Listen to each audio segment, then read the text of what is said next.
An riarthóir an chóirsa céime I léon an aistriútháin seo an hOllscolaíochta an Gaeilge.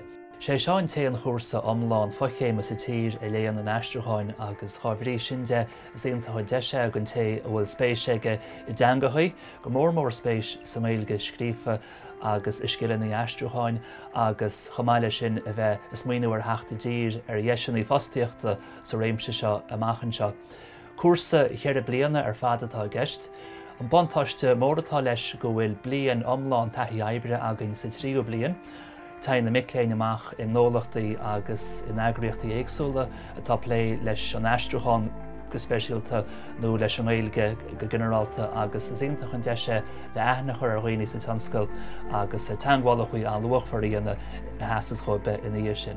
Deadach an cúrsa seo an té ar spéis deis cúrsaí tangachaí agus an té atá gur a bar fáil seo amach sa Gaeilge scríofa go mór.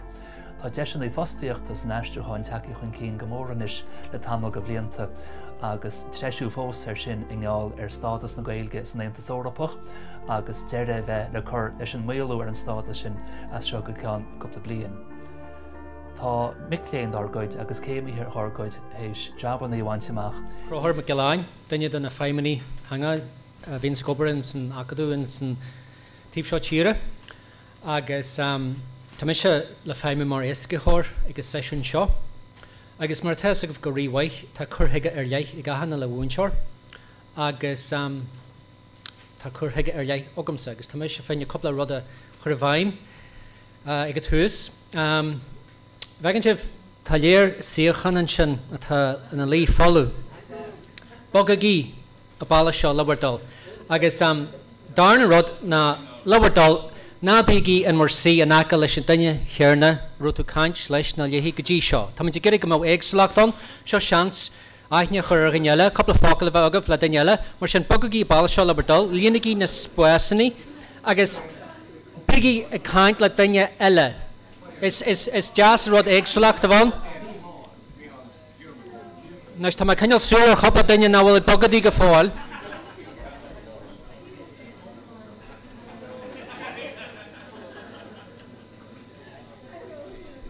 Tá spás go leor thuas an seo, Níl? Tá? Nes, cuman níos fearr rud inis. OK, a chuirde. Tá mai deanna go nnéantathe sibh lam go raibh anna chuid cainte tróna nné, bhí sé fear spéisiúil agus dulmuid léir rudaí inniu agus dar nó a bhí cuid bórda I ddíiristeach ar teoraigh agus é rudaí casta go leor dreachtú syllabus ábhar na syllabus agus mar sinnda.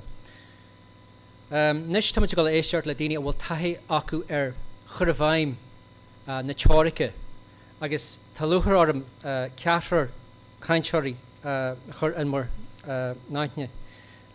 Maire Denver, banisteoir choiste chamas agus bei sé caint ar dús. Ina dhé sin bei Liam Supéil ó choiste na rinne, banisteoir choiste na rinne agus bei sé de caint go bonasa fa taithí atá acu ar chur bhaim na syllabus ar na dúchlein éagsúla a bhaineann leis an obair agus mas rud ag bhfuil íon trochtaí le haint. Nuair a bhís an chaint sin deanta ón stáite go bheirt sin, bei seans ag beirt feimneach de huid acadú na hOllscolaíochta Gaeilge, sí sin maire trasa I thuúlaháin agus maire ní thuúlain a bheith caint agus a gráint tuairimí sacú maidir leis an rud ar fad, agus bei siad na caint ón urlár.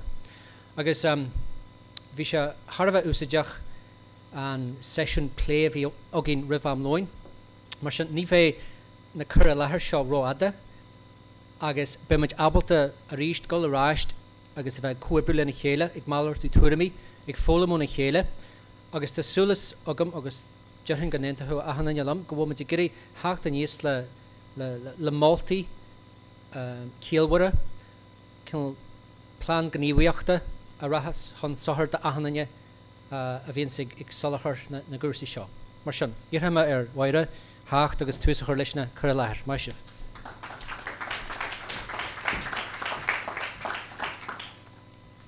gur mai head chráid.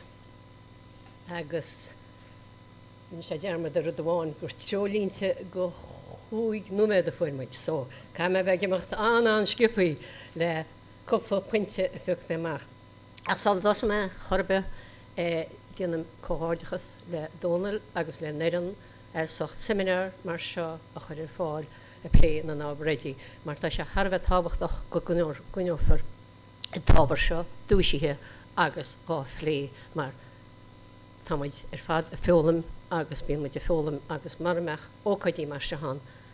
Cholamuid fad faoi steir na ábhair maidin agus cholamuid líochtaí an spéisiúil a réir agus maidinniu a cholamuid steir bhainans le bunú an chósa seo agus mar sin déir maidin, so ní mise gur siar gur fríd sin a ríist.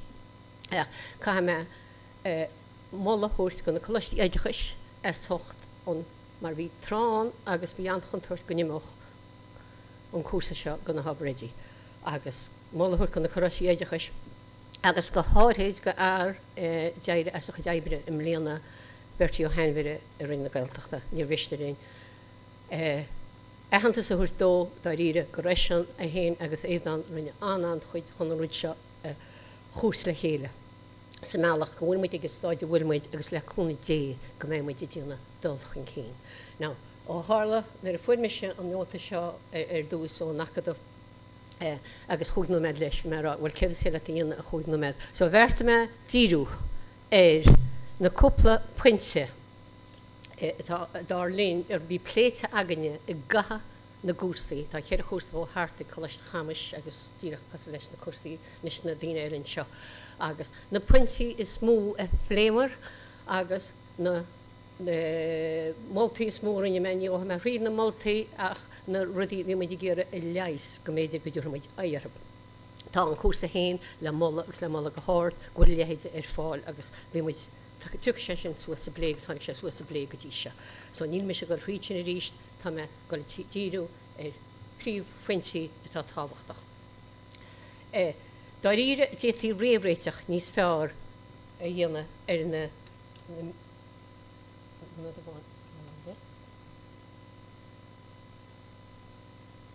détaí réabhréiteach níos fearr a dhéanamh ar na micléin. Céir den Ghaeltacht. Céir leis bhfuil na micléin is súil nar a hen sé tíir go Ghaeltacht. Ceann aim atá leis a gúsa. Bhíon cuideacu i teacht le síl sóisialta, crack, spríomheacu agus ragarne go maidin. Sin bhíon sacu lá hagann siad go choláiste chamis. Agus Deireadh fáin siad mar éfach duine be mai dir muinte chunamara lend. Mar nar hain muid isteach agus ráil hab séad an siúlabas, séad a tal clúdó, séad an taide tal déana, séad an ólam tal tharlú. Agus Deireadh bíon an chuideacha nach bíon an an ige sin agus bíon siad beidir brethead imachta chéad á lá. Ní bháin sin nach tíir muid le hab mar tá i gcoláiste chamis, ní sam céad dhéana sa choláistíile ach bíon rial doch daingean aganne. Go gnáscolaíochta na héireann ar a hagann siad ach bíon réabhréiteach tíontagan leis na tuismirí le go Gaeilge a bháin a láirtear ar campus choláiste chamis agus na tithe agus na búthe. Agus ar meallach go dtíon disco agus nuirdí sé fad. Ní higann siad san, ní bhíon an réabhréiteach sin díontar lechab san, so bíon airne chuir na líorab. Ok, táisib an seo, táisib san Ghaeltacht agus caiisib an táimar fad Gaeilge ar bhfuir san hain agus ar san na Ghaeltachta. Agus bíon sé sin antábhacht a chuir báidin ín seine. Gúil dúalgas orne mar drám atá rich cúrsaí Gaeilge deo hampla thuairt san Ghaeltacht hain.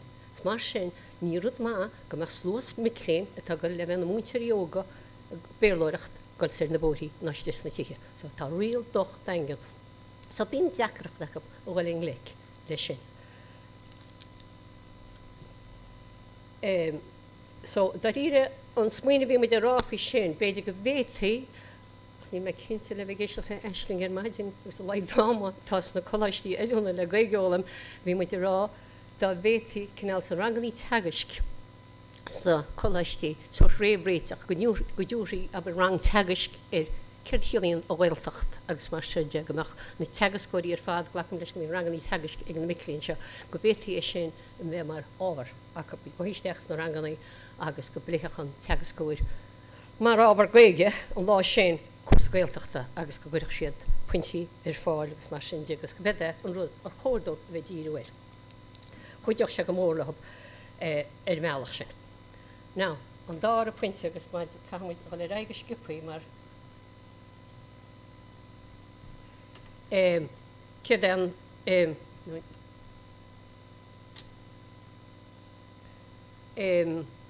céad in aim atá sé gúrsa nó an dá a pointe háid meas ná ceart na Gaeilge héin go bhí me de fléisin ar maidin ar báil faoi cruinnis tanga agus mar sin de agus go se Harbheith táhachtach díreúisteach sin. Ná bhí me géisteach le eislings hí anspéisiam sa rud a bhí sí rá ar maidin agus bhí me smaoinú siar na mis se bhád ní sinna ní sin nach chur na tan seo.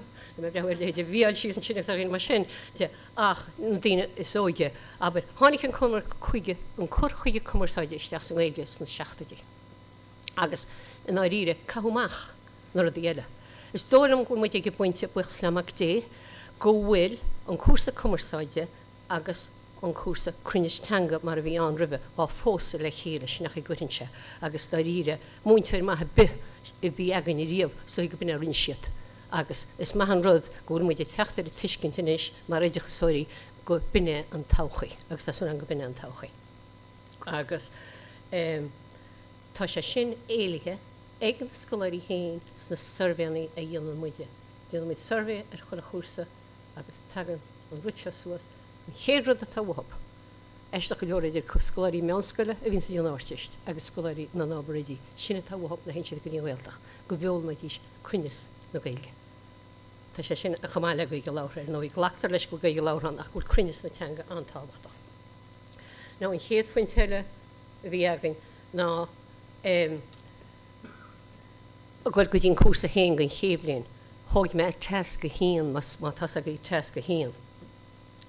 sé sin go déint siad amach go gurinn siad Acadaimh bhuinig cín sa bobal agus go míon ar tuairis go chuirtear an Acadaimh agus mar sin de. Is dóil linne nach bhfuil do an Gaeilge sealbhaithe ag go buinte sin ag go géadlíonn ag go bhfuidir smó acu le Acadaimh a chuir ar chaintúir a thuchas.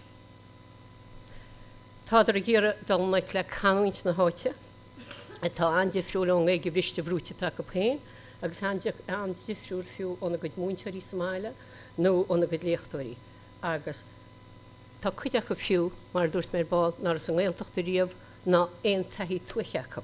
So mar sin tá timpplaach difriúlób, tá teanga difriúlób agus tá chainún difriúlób. Mar sin creidim se go meach sé níos fearr sa mbliana trí go níonach muid an teasc sin. Is teasc anon bhilta sa melas go siad chur Acadaimh díreach ar bhaintear na Gaelteachta go siad géisteach is ganún teáitiúil. Ach stóin go méide go bhfuil an teasc ro luagóp go gurthaí amach sé mbliana trí an áit bliana héan ceapan go nébrach sé níos fearr.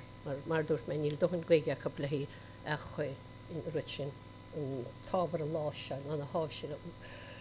Beidir go bhfuil ag tríoch fin géadach a chéadíon túla sin 7 fin géad eile. Níl dohann níl siad ná Acadaimh a chuir ar chaintúir ó chus, níl siad ná díoghaitir a chuideach sa níomhhain me chuir Acadaimh. So sin é an réalaochtas bhhainn slop. So ceapam bhí an difriocht idir bliana trí agus bliana héan. So dácann sé sin go bliana trí chuir an rud cén cosir sé díospóireach mar tá an díospóireach íonna fí rud a mbliana héan. Ach tuach sé sin suas a plé idir sibse ar báil. An chéad fí seilehó ná an ceantar héin. An ceantar tá ar bhealach ní bhhainn se lehab dar lehab héin. Se an tuairim tá fáilte rá seine lehab nach bhfuil níl neir sin spéisiach máidir sa bhíl ná dí mar sinide agus ámantaí ní bhhainn siad go bhfuil sé ceanga tú lehab agus mar sin téanra do bháin san Ghaelteachta bhfuil sa chulthirt faoi ná tí Josaí ar gceithú ní tí hiúdí bebs ó hí was an segus ní san cenáid géirí hen siad ach mé cinnte go déin siad náid cin. Sin náid bhfuil na spéisiach níos a gantar ó híh forbertín cheantar agus mar sin de. Ní le rá nachteach mé bá go dtí gur chódób go mééis siad aban an ceantar Gaelteachta go sé sin táhachtach mar na rudí bhhainnas le réidir an Gaelteachta na rudí sin ach sné eile sin seachas bheith caiinte ceantar héin go dtíireach an bhfuildar. Agus an chéad fí seile ná an na héimiid go dtíon gnéithe cruthach. Tá sé se go bra, ní an dat faoi, feolíonn se go leoras agus díanana siad an chuid macnú agus staidir ach freisin go chogainn dí staidir i lí agus scríneoirí cheantar chur gas gan amara lehéidir Jo Steve nó lehéidir Chatlín Máid nó Mac Píris. Is beag chumachchatáid mi clína liniu mar tá a go héin éonáis litríochta de bhhar na mír chormaíochta idir an bhige lára nachhfuil crin ná sibir go minic agus an tábhar litríochta a bhíonar staidir aonar ag go dára level éidechas. Níl mór an staidir diontar litríochta na seacab scoil mar a bhíoch. Aber ag choláin aige sin bhí sé scoil tá cúrsa difriúil díanana siad 8 leannach nó a d mar sin go bhaig déine agus tíanana siad chuúgáin agus sinna í. Agus daríre ní leor éis sin. Ag tríú leibhéal idir bín siad a plé le mónaí múntin sin hang siad isteach ag tríú leibhéal agus rís mar de reisling an maidin tá bhuiach le nó rudcinn coppla le bhuiige sa teachtainach ní sam go ddíireach céad go ddíireach atá choiste go choisteach agus mar sin caafar tá a tain cúrsa litríochta go haiscinntiúir dó. Mar sin bhain si géire go bhfuil chuntóirteán go seaachlímuid go déan glún omláin múinteirí go leach móna sa scoilena inis a bhfuil go leoscíann na múinteireachta ach bhfuil nach bhfuil éonolalas a litríocht agus ar chultúir na Gaeilge agus tá go Gaeilge tannaí agus méchrainn ach fáintú go leor teanga gus na dhéanamid dearmad a riamhair go bheolmíon muid go leor teanga as a litríocht. Agus go gaithú bhealach litríochta léamh agus go chóirdó be bheith léamh litríochta le teanga a halbó chumá le í láirt. An ceapar a táma gur le chuúil. Rud a détaíanana ná go bhétí cuairtí thuirtear na scoilnaí áitiúla. Tá sam détaí sin íana na gúsa mí ainar stoige mar teachreachtaí leis faoi cáis go mar go mína scoilnaí ach détaí scoláirí beidir thuirtaisteacha go sa mealach go. Bhuiidís teanghil leis an grúd tá sé dhéana sé sin míse lé le scoláirí óga í a tain sa múnteireacht. Ná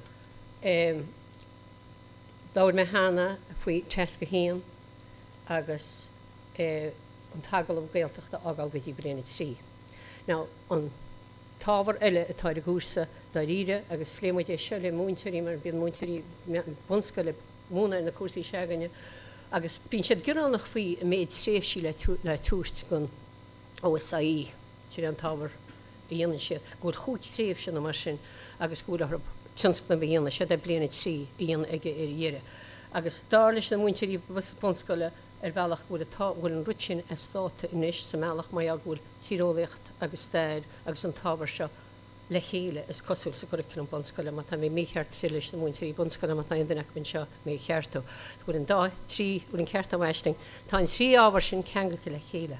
Mar sin bhealach tá muidir tuairt an amir fad gan OSAí sé sin caiintear fríochains, caiintear lachans, caiintear fríochs na rudí sé fad.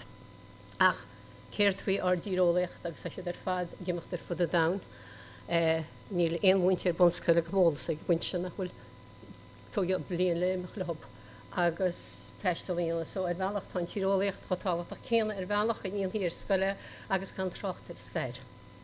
Agus ní me cinnte in áite nó saí beh molla a gaiine bhí sé gur geag múinteirí, más cumilibse an cúrsa a bhíoh le díana Soláthróirí an cúrsa na sola gurtaí an cúrsa áirteist, bhí ábhar antábhat a cháin, stair agus litríocht na Gaeilge. Agus ba ábhar ionintach tábhacht a bhíonn sin mar gur sé ólastóp ar an éireacht agus mar sin de.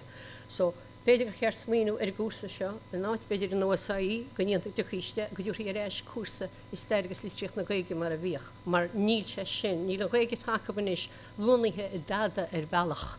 Bhíoh an Gaeilge fadách ach dúla sé rúréocht, nó leis sé bhíonaíocht agus heagat tú siad nuasríide tá brónar.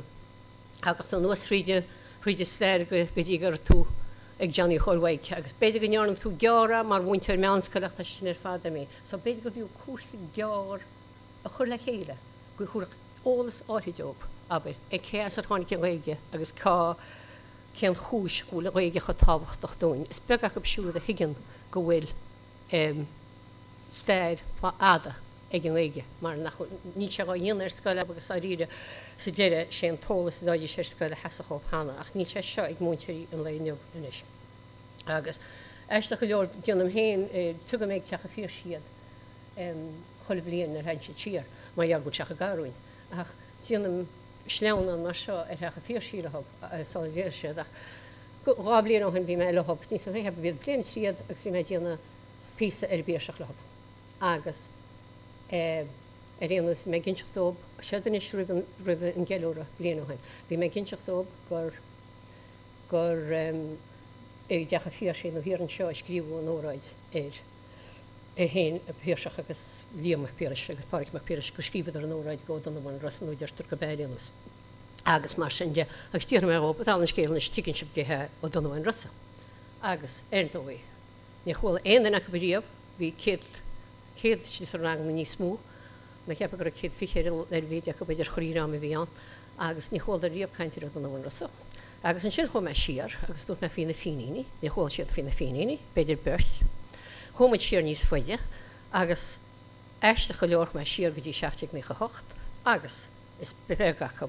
Ar chuimeach fiú ábhair ar na hóraid nes flochármar agus bhfuilbóg na hórainse tá lunathe daríre. Sa daríre tá go leor ólaise go bar scunáin ar rudaí mar sinne, ach ar stéir na círe agus ar an Gaeilge, ar stéir na Gaeilge, níl tuiscint a leideach. So stónamsa le go dice tú Gaeilge geart agus go bharbro tú agus go bhesa tú do chuid Gaeilge agus mar sinne, go sé táhachtach go lunach mu an náite cinint an teanga tá mu múnaób. So béidir bhain sem mála chúsa geart mar a bhíoh is stéir na líteocht a fada. Ríist éisteach le réidir na Gaeltachta, déithí sin íana agus eisiolalas nó déitidís chlá réidir ó fiúcha ábhair agus an sin bhfuil agus eisiolasa a thuirt gon rang nó mar sin sin nó mír nuachta agus go meach siad caint agus a Plé, mar tugann sé sin taithíób na hen siad a bhhaile cas ar a réidio. Tugann tú tá leor bailí in seachas mar bhí eiste go leor sios na 16dí, tá go leor bailí go bhí a Gaeilgeolalam, ach sin rudhí go gacha muide a chuir in na súlíil seób nach féidir i gaiiciis bhfuil agus Gaeilge ólam catú na bailí, ní tú nánach na bailí thuúteób bhétí sin heachtar an teanga níos dearnaí.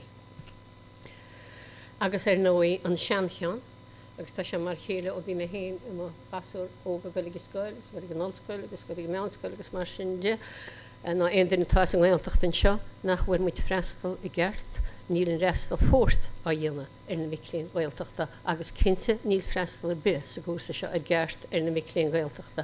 Tá sam néir bhí muidir caint ar ball gur tháinig sé scaint, gur béon leagan amach go leagan amach tá an ná gníocht ar grúpa tíbiste an rangdób ach go practicúil néir tá duine bháin agus go tú móna ó dhéhaid, Iar tú díos muir a gaid éis, agus íon tú mar sinne nó gecha bhfuil tú agus mar sinne, agus an sin tant an clétar bochteo hir as lochanéir an nuasáte cinnte go mar an nósas go dóid.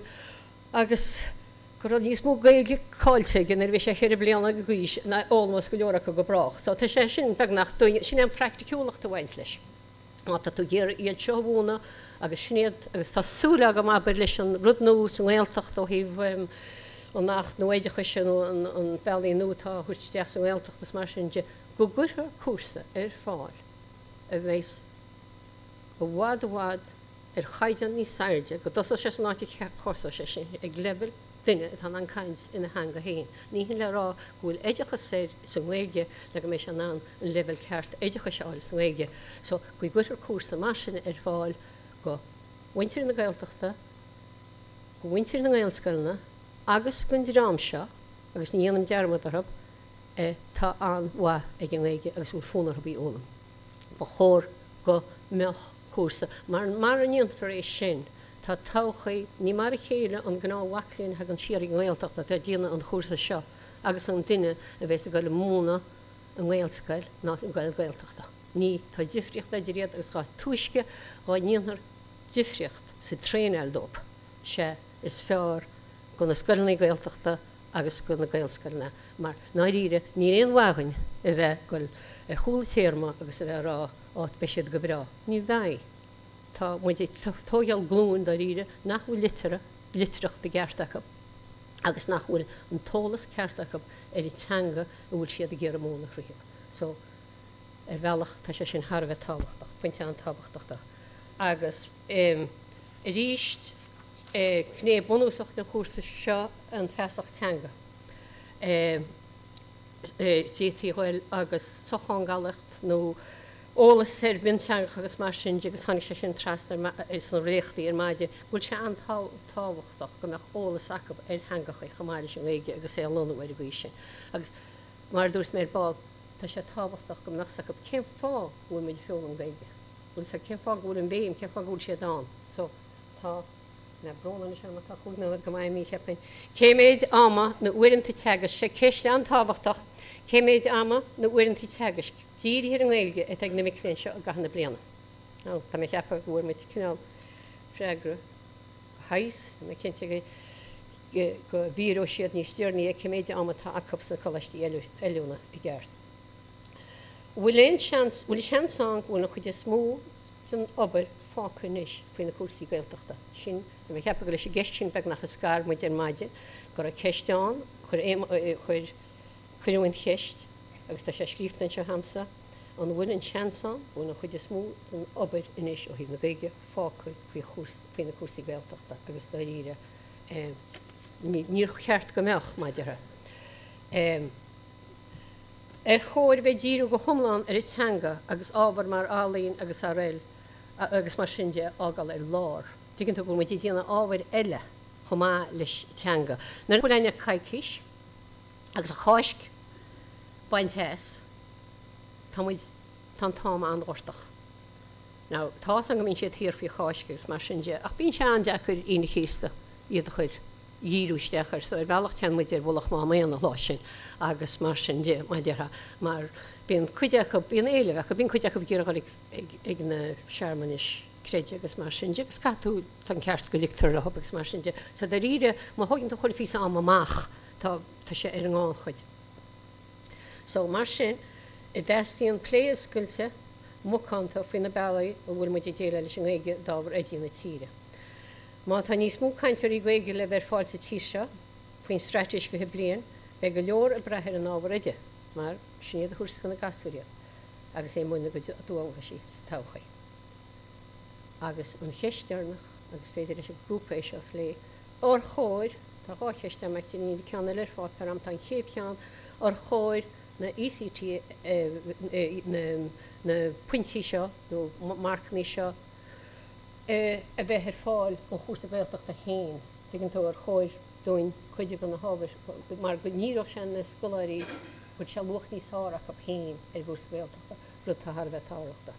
Agus an sean cheist agus tá mé cinnte go náir do chulaghine agus beidir go chóir go na choláistí agus go chancas agus go na hábhar a dtí héin díú ríisteir siad é an tíon físa dá go éideachais. I míon orthab íc ar an éidechas. Níl me dhéire go nach meach orthab íchas a lóistín, mar ícann sé a lóistín gus cum camín tú mas scoláir an éon choláiste tíú. A go fáidir le mólas siad an téan cúrsa go gatha scoláire nó macléin I dhéana agus a bheith diantaige salahhuiise chálaíocht. Ach go gatha sé 1,500 a bheith na fócaige le chur leis táile agus níl sé sin chum agus tólam ar scála chumíochta go bhfuil ar réid agus béidir gearua aimsir an chuúlaú economíochta ach ba cheart áil éis ag go máirt ceapainis ó tharla go léir go dáin agus tólam nach féidir leis na ran na stáit go háirid leis an éidechas. Bhfuil bhálach gúil gá le Gaeilge ag múintirí óga na tíre gur maithe.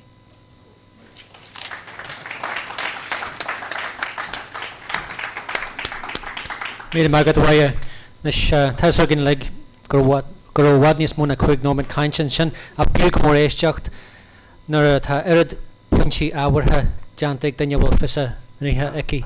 Na sé chéad chaintear eile na líam súpéil agus mar agin sibh tá mar geirí go sibh se ran fáteach in san session seo mar sin tá beaggan sin mar rihann puintí spéisiúla libh agus na caiintearí seo am an caiinte braci gísís puintí agus spéisiúsa sin in san an darna chuid den session seo, mai sibh.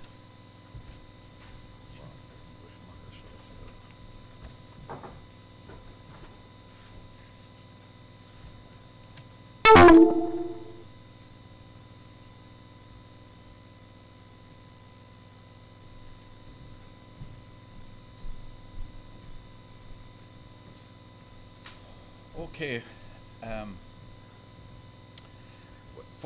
Céadúr bhfuilm agus tréaslíam mollam agus gan buchas le Acadaimh na hOllscolaíochta Gaeilge san comhdháil seo éagrú áthasarm a bheith páirteach ann.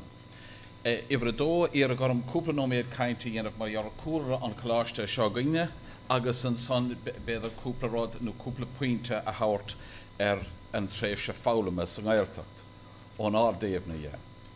Dar nú tá sé cloiste going agus tá sé feiche going le in a réir agus an nniuh tá bíad teacht a ré nocail mar dhearar go leor des na pointí haimpel an tréimh se fálamach san Gaeltacht.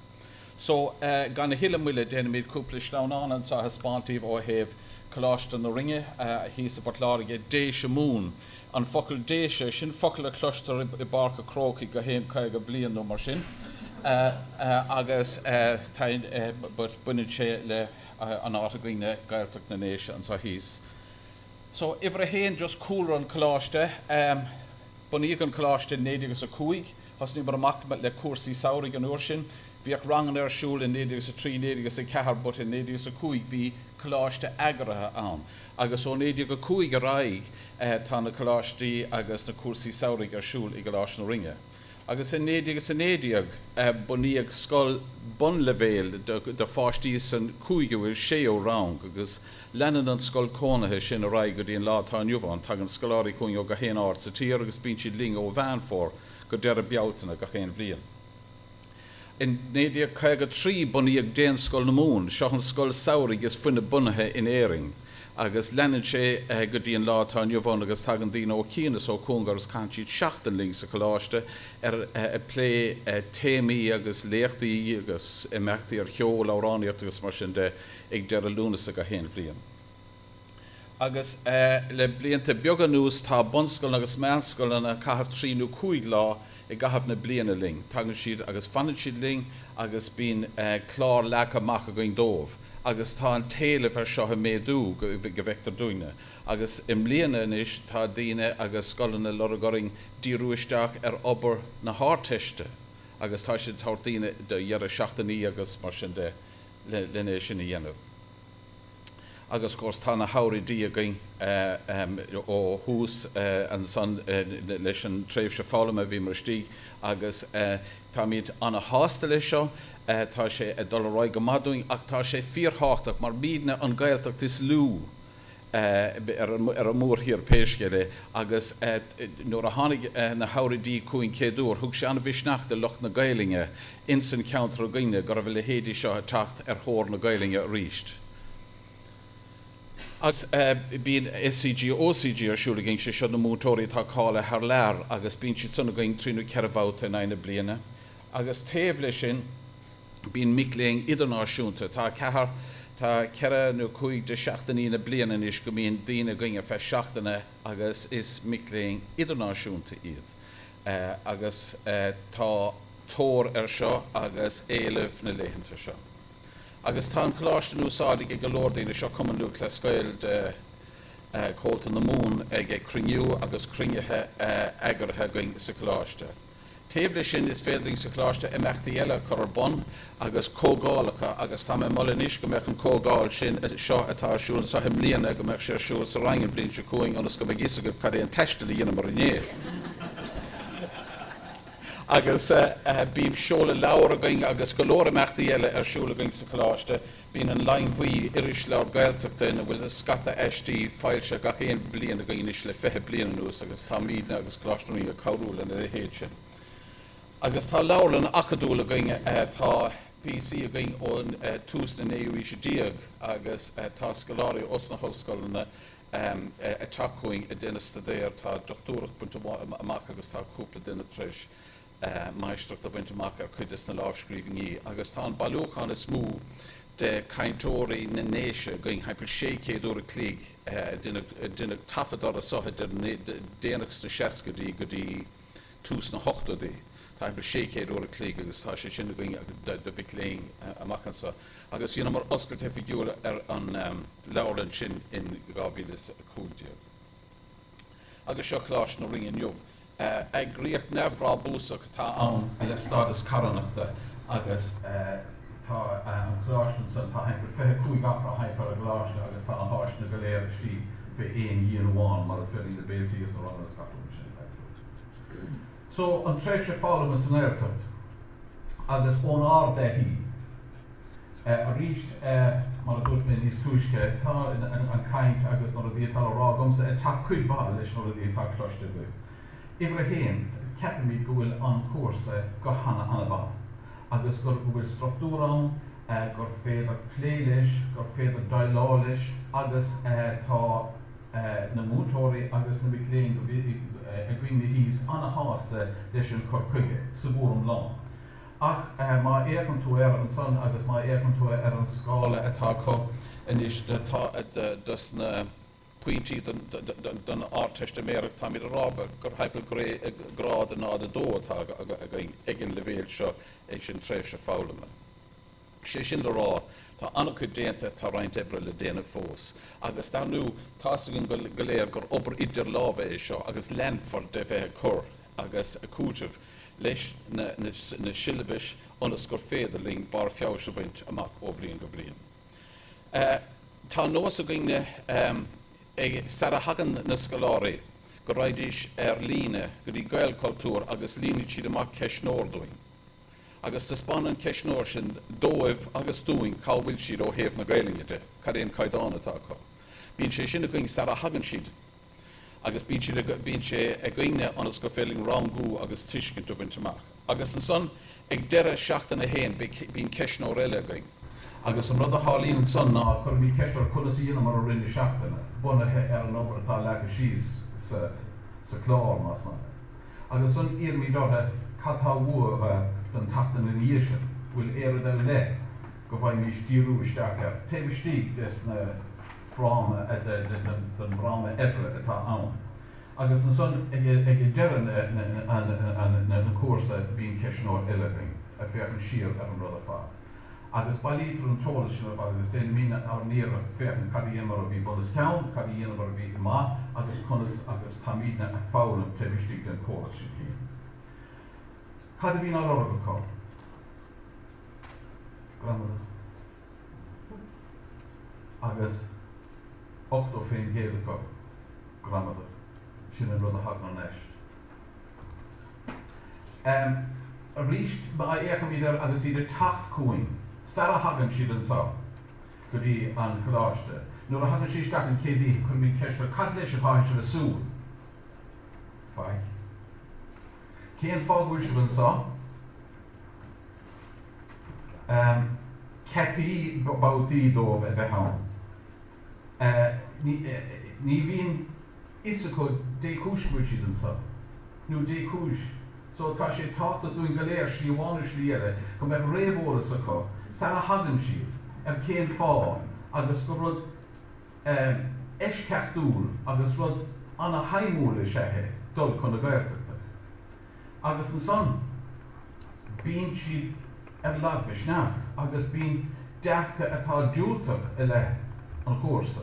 Agus tá sé sin bunathe ní hamháin ar an Gaeilge ach ceist na dálí mar a luigh mar níos túisce ceist na mar jabhar céan fá go bhfuil míad. Agus a dearúd eile a dhéanaan cuideachá in san deacha atá chun ná ceapann siad go muine se le ranganna. Ní higann siad a réithar an tácht a bhuiine leis ó thaobh cadramh agus na rudaí atá ráite mar jabhar obair brúpa rólimmart agus scacha mar sin. Agus mar a dúirt mar a níos túisce an teanga bháid sin le go ná daoine ag leabhart an Gaeilge ó bhain go híthe. Is féidir ranganna roch an éon institút nó éon scolanéiring, but ní higann na micléing óga dar líne híos an rud seo.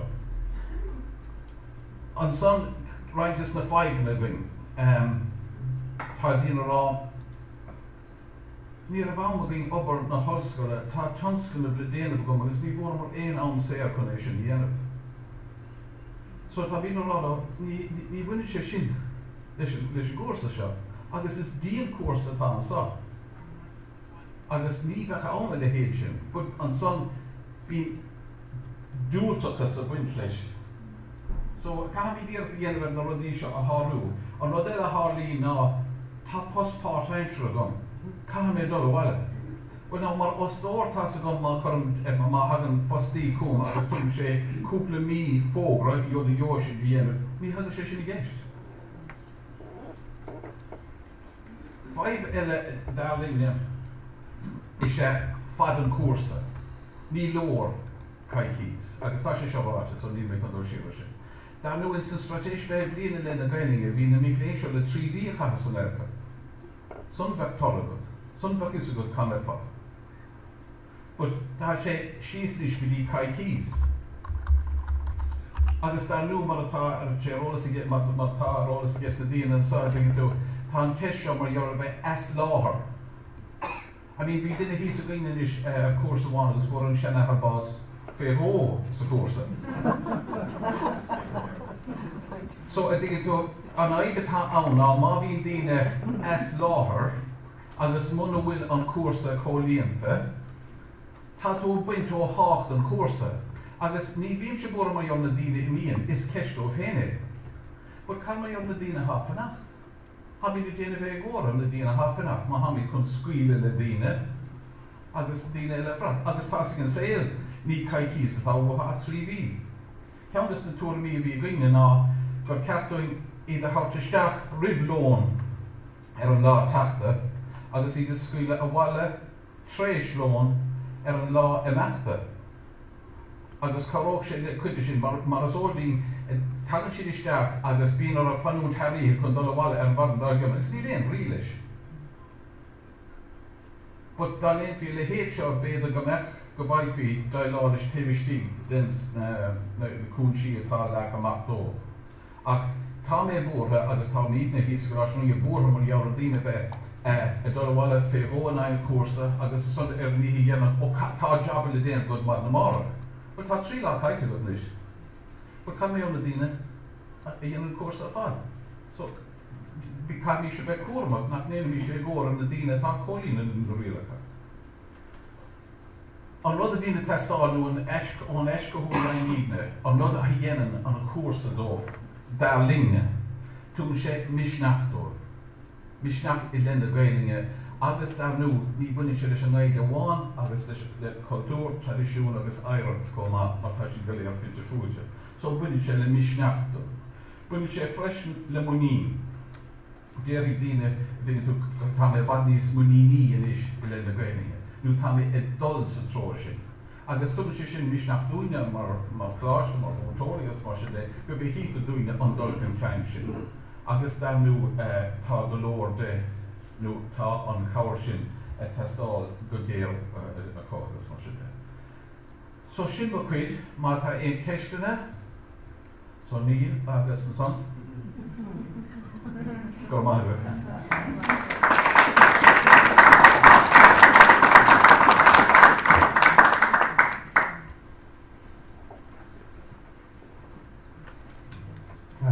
Kan je maar is geen geintje willen naar mijn advies. Oké.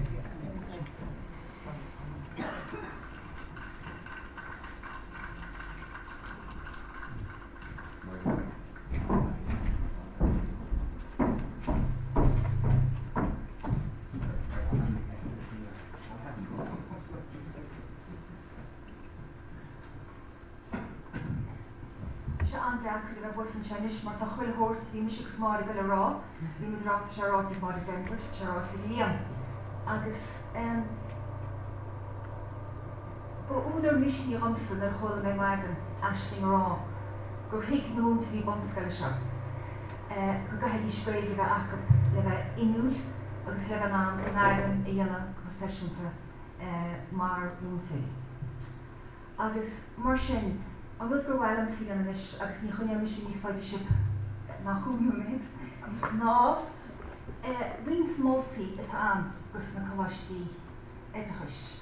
Measú bhfuil bailach de go bhléitechship, na rudí seo a chuir bhhain agus charóch sé sin go mór linne atá gobaid ar a tála cúrsaí níos fearr agrú gus na múnteirí óga seo, hagan slin a doras teanga, agus fis agan inis ó bhuiris réid gur san Gaeltacht atá an áit, an spás agus an tám le hin Gaeilge a halbhú agus a chleachta. Meastú meach bailach be, gomach na Coláistí Oidíachais an ná a go deach léin a rangú gur cumisc agus caidan ar fús a chósa, agus an tólas seo a rint linne na Coláistí Gaeltachta. Reáil mu tain na micléin seo a rangú agus díormid arab hain iad hain a bheas saladánig siad. An chéad bhléin rinne muid an stíal sacrúchan teanga bhíin, agus rinne chuid Acadaimh níorna chuid Acadaimh. Tígan muid go cruagach agus a bhín smicléin agus iad géara a mealach íanach an Gaeltachta agus ní thógmuid arab nach nearn siad a seo. Le beidir le rábhléin níos díormid arab iad hain a bheas a bhfuir miortais. Risiad lag, risiad láidir, cecha risiad ag an éisteacht, ag an labhairt, ag an léamh agus ag an scríomh. Agus tá sé spéisiúil agus ní chatha me an spála a chud muid faoi deara go nádaíon na firí tain agus go níl sin na mráí tain.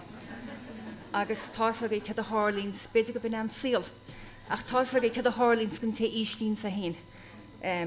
Agus támuid ná ríide thug muid faoi deara sna seomí ranga go sáid go bíon mór chuid Spánain agus beag an fearr. Ach bíon anmhisneach ag na firise agus bíon siad istis na háir rangannaí. Agus is tóthaí go níanann siad dulchan cín, mar go gréidann siad, go siad tántáach agus go bhfuil go gréidann siad inta pain, agus tuis go gréidann siad inta pain in sin díanann siad dulchan cín, mar bíon siad tásta labhairt agus mar sin. So sin fá go gapan mar se tharbheith tábhachtach go meach rangúil cinntíonnta ag na Coláistí Oidíachais orthab solas agan siad aine. Agus mar níl an tám aine roiíide. Aber chéad a lá dhéag ach mar déireann an dáin tá lá le teacht agus tá lá le hinachta agus ní féidir an tead a rangú últa a agrú na le hintí sin maraltar na rialócháin.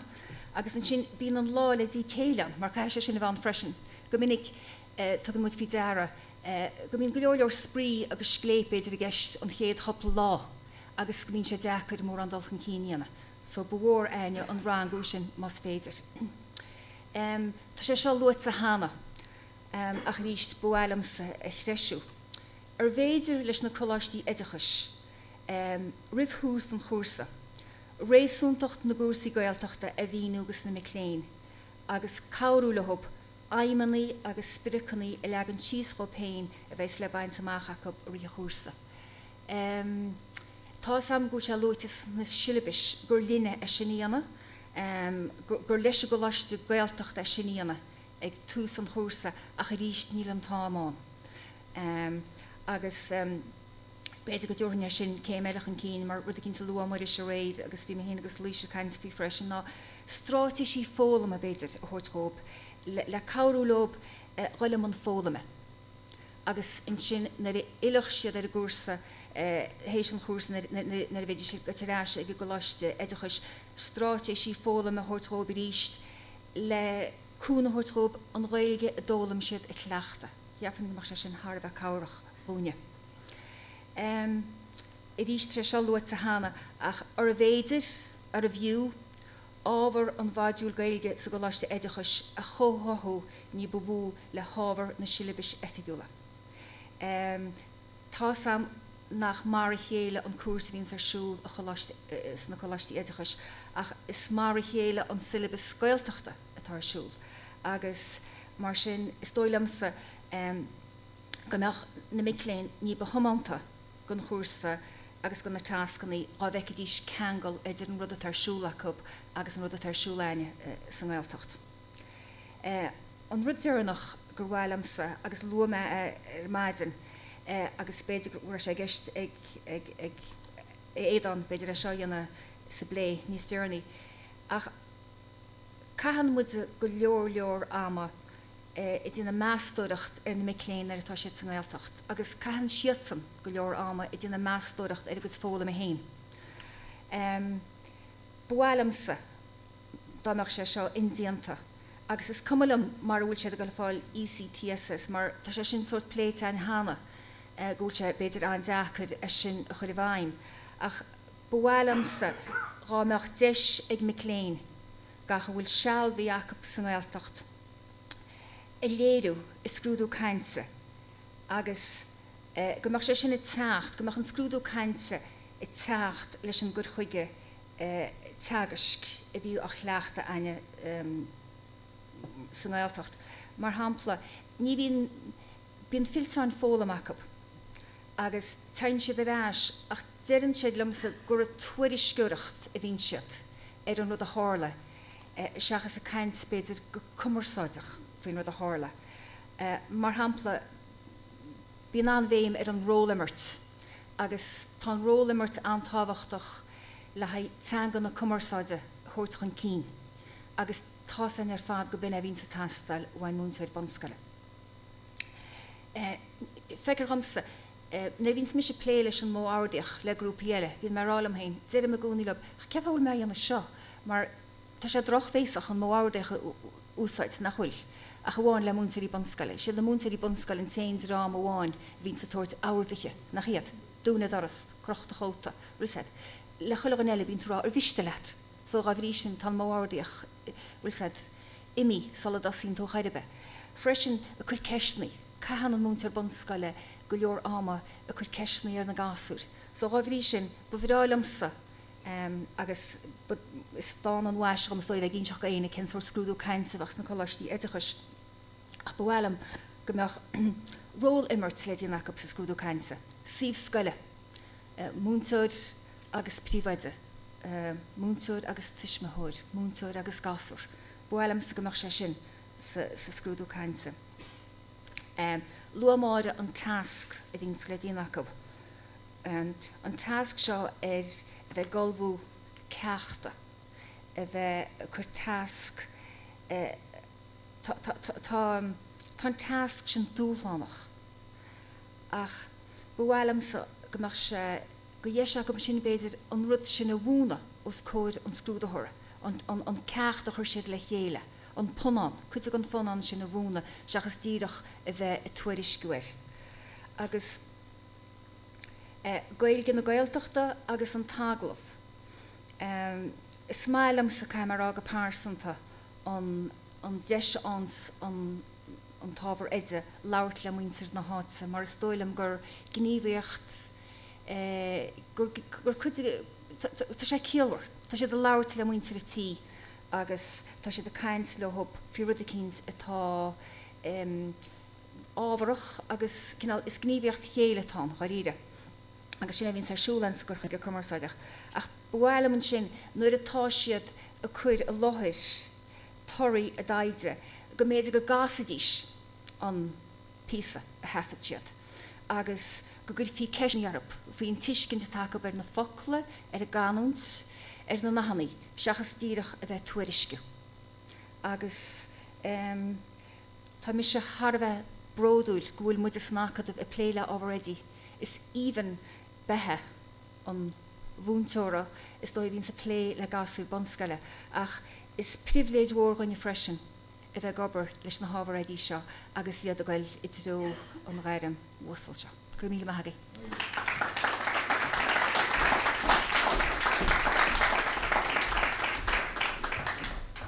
Mai thuar a trasa.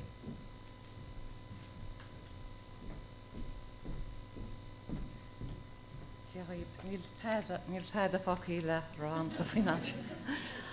Trí nóméid. Stoi an rudidir mar tresan sin ag deire gur priviléid a bheith gobar leis na ábhair mar gúil teab chatáhachtach le dtíon Acadamh na saoil machchan seo.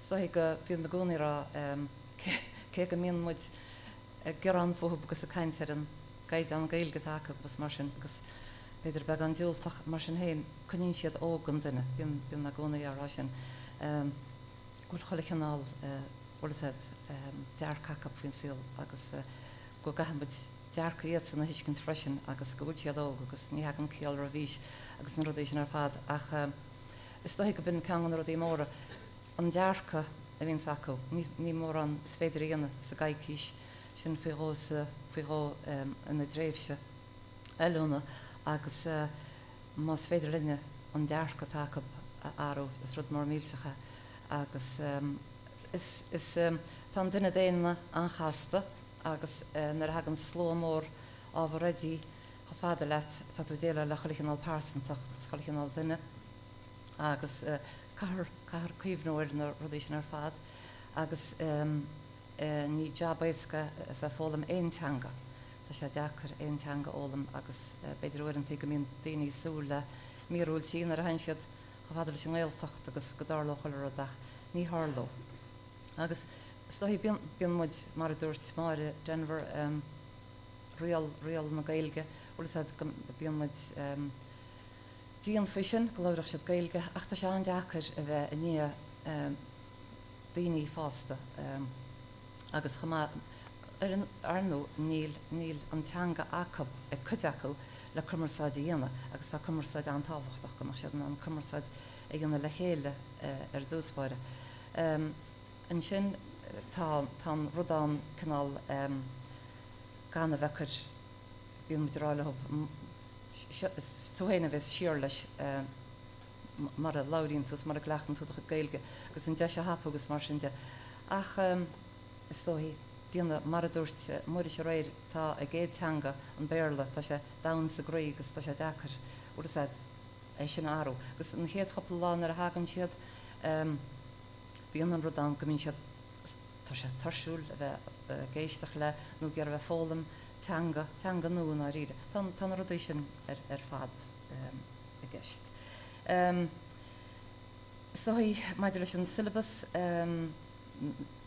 mar a luam a dribh am lón chuir go díreacha tá bhthab go minic bíon na habhradí bíon siad a ggéire ar nó ábhar tá dírí ar scrúdacha agus freisin na móna múnte agus na móna múnte bíon cardlanna agan a dhíríonn ar sin ach bíon siad a ggéire ní féidir nachhain móna múnte a thuirthób agus bíon muidir chuir na ceiste go minic cé méidú sin na tá muide cepa dhéanana beidir siléirú faoi sin ulas agus go méidir gohacha é sin faoi na Ghaeloideachais agus na saonolaithe sin.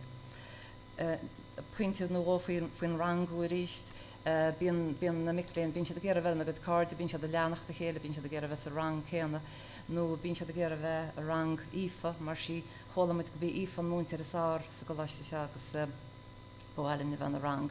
Nó cúdéalacha bíon siad ará bháilinn bheith an ard rang mar sin an áit smó ólam osmuid. Gachfuil le fólam agus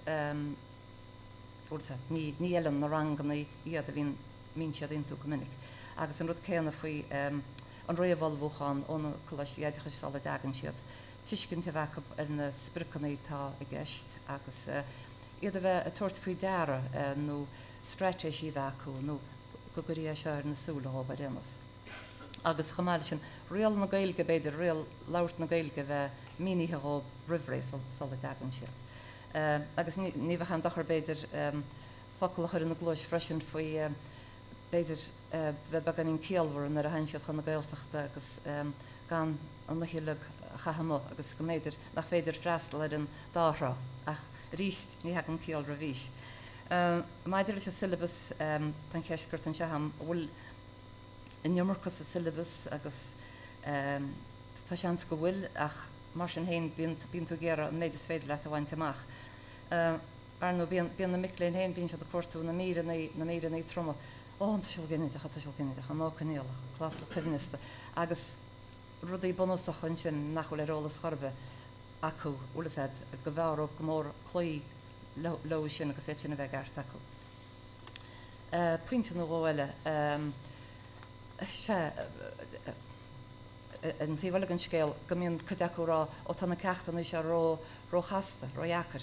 So chuirde tá muid cepaí dhéanana a bhfuil muid cepaí choir a himplú sin cheist bhfuil láir mar a Denver faoin miléon Gaeltacht a freisin agus arnó ní gá gomach scríb na Gaeilge go maiid miléon na Gaeltachta agus sin ceist ar cheart a thuirteara. Agus an sin bíon ard rangain ach an áíide stohí nach mion caiid an roiard ag cabharghine na ríre, amach. Ach ní bhór freastal na daoine sin ar gopla duine sin, agus níor bhór freastal drám na Ghaeilteachta freisin an bailach péad atá bailach bhíle. Lehuireacht, bhí me caint le crahúr faoin lehuireacht agus rácha táhacht agus tá lehuireacht agus arnú bhí mar i Denver a caintear, das a syllabus na hátaiste agus cha hespach agus atá se les lá blianta. Agus díanaan muide lehuireacht inis tá leabhar na heistrúchan Ionad Blytons agus Roald Dahl agus éitin ar fad tá go leabhar a fáiltíthe les lá blianta leabhar bra agus inis chuann muid bíon amar gláráma don lehuireacht lá lei beidir go dóhéag nóair amacinn mar sin mar fé leis an maidine leach fada agus an lehuireacht chatáhacht agus tá lehuireacht so seans go cheart beidir áite bheith an ar a syllabus freisin agus mar realt nach chuil cleachta go bheith lehuireacht ar éon chinál bailach néon teanga agus táhachtach agus tá lehuireacht agus farir níthe Martin O'Cain bheith dí sé léamh ná macréan ná teide ach na leabhar siimplí a bheith sé téine úsáid machchan se sa scoil tásúlainn agus bín an nóhann le déanana codeachú agus sin hiiscint freisin farir ach sin mar atá. Agus díreach pointe bháin eile stóí agus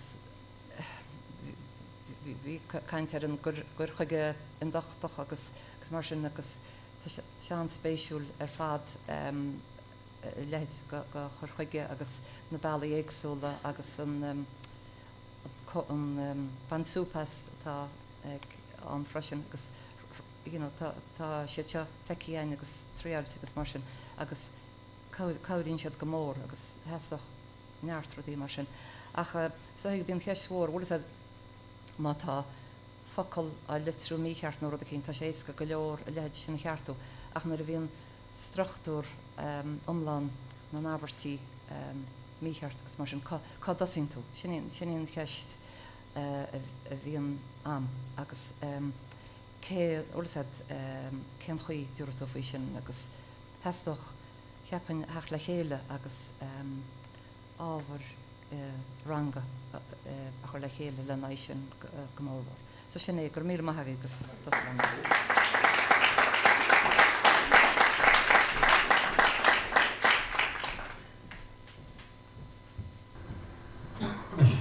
mí mai go bhaile. Chuirde tá sé níon tríochog agus cíanaró an original animus bheith chur ar leatíú bheith géisteach le daoine sirim sa gur bhíú go mór éisteach leis sin na puinte sin le. Níos an go bhéh pointe bhreaictiú síos a dearansa go bhfuil list de fada cimseach i gceist ar an omlan. Agus rud a bhí gceist in san darna chuid ná go muid teachtal chéile ríist ins na ceirceil agus go seans a bhín Tríú Plé a dhéanamh nó má tá ceistní agah inis le chur ar na caintirí ceathir sin féidir ceistne a chur orthú sealbhú a fháil éon tú nó as éon tú ach níos táhachttaí na rud a bhéile siad gur chóirnis bheith smuintear déan bailach óid abalta na mátaí sinna le a chur le chéile le go mó bus a go plán gníomhaíochtaí úsaideach ógin a le mar téan focail le grí agus tá gurí ina ríomh fiabhsa chur ar scéal agus tá neartráite tá sé fíorfíorhaid ach chur a bhaim go dtí sinna chéad chéile. Chuirde má tá sé fsásta díras cúgaí ráis go dtí na ceirceil nó beidir go bhfuil sos chuig bhmuite a dhí rih ré beidir sinna a chuidiú agus an sin tuairmuid fan Plé.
No, not again.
Do, do,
Sort of the camera, like tripod, a lot of camera, like so she can lanyard, we talk Canada should come more early besides on every micro teaching. Package of lanyard with camera and protection like Gaeilge, check regular, challenge drums sound for higher from the she got her together, small theater together, can you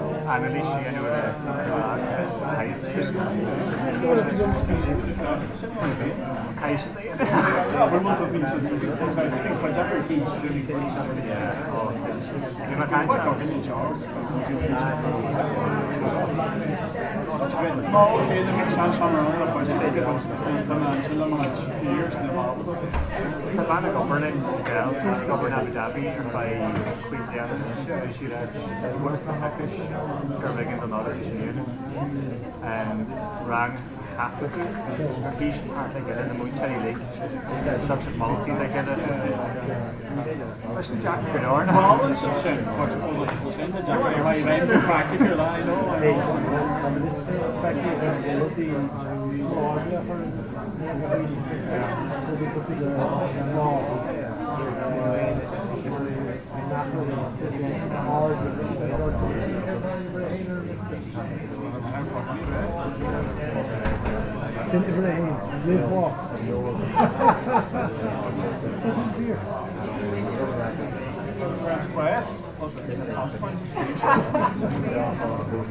West probably was total bad, you know.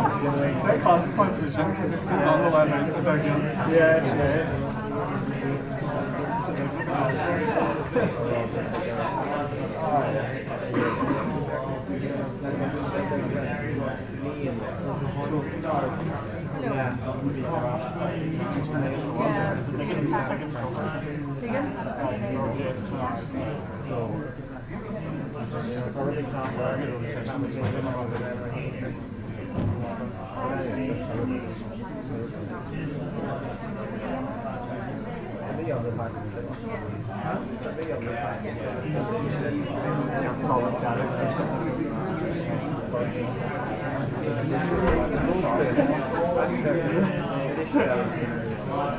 Can you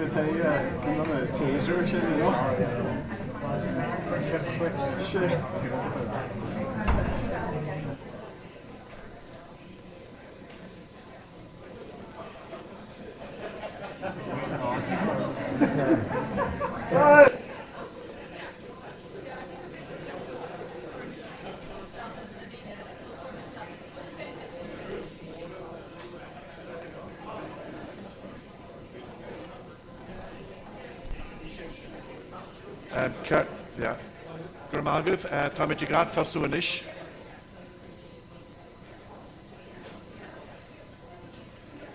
Tá muid grad tasú agus tá an gúisih imi ar leis i bhór grúpaí agus má tá túisgóir nó an rúdaí a bhí agah ón géitis na ráidin imithe ar duine continú a ceapa. nó fiúháin is féidir le grúpaí chuir le chéile. Tá sin bhag níos fear fó le tá sin go bra. So get away out in the get us ships for it. So basically it's slow group here.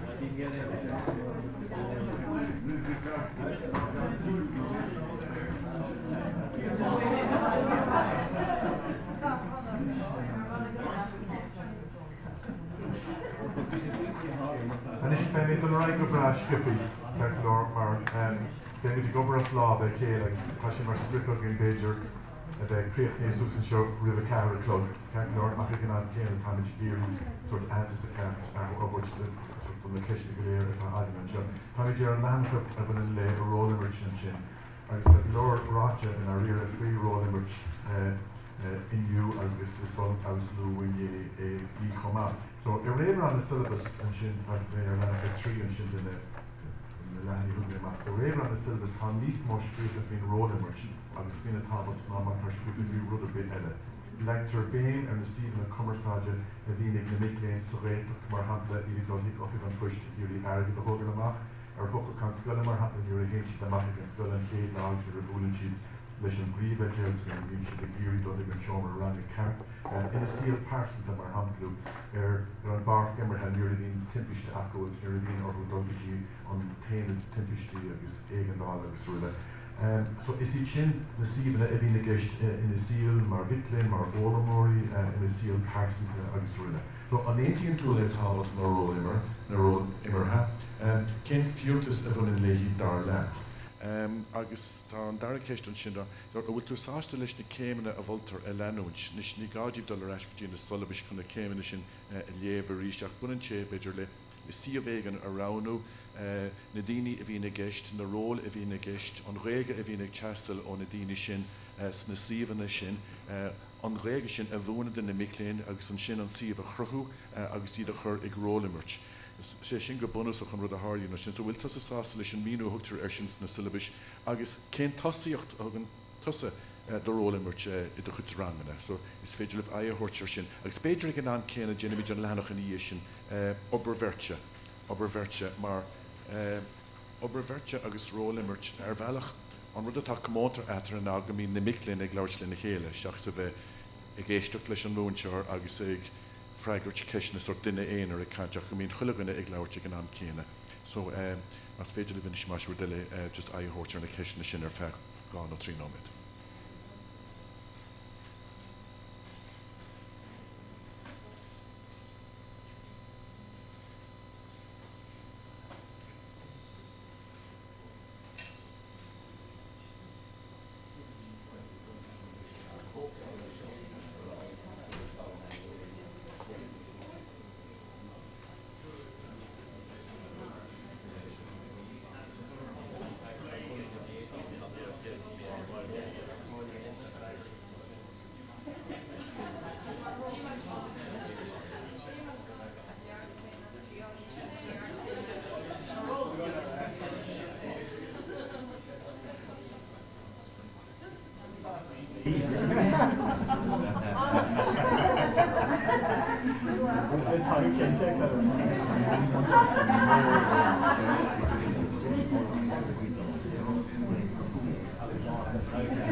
Carclógur a míle mágad tá sé sin ará sa fratamiid reis an Library a ríis, so tosáimid an seo le mar trasa, ríis gur míle mágad ó trasa. Éintí muid gohfuil tábhacht go bhaint le róganatí, ceapan go teann tábhacht le bhainistú gart agus an siúrán go bhainistú agus mar sin gohfuil gréibh an bhúchan an tábhacht agus ruchtúis agus na maithanaí agus Lúdi mar sin hos ook go bhfuil freisin sé tábhachtach éidir an bheith seo cheart chéile le tá tú bhfuil go daoine ar dúnarólamatí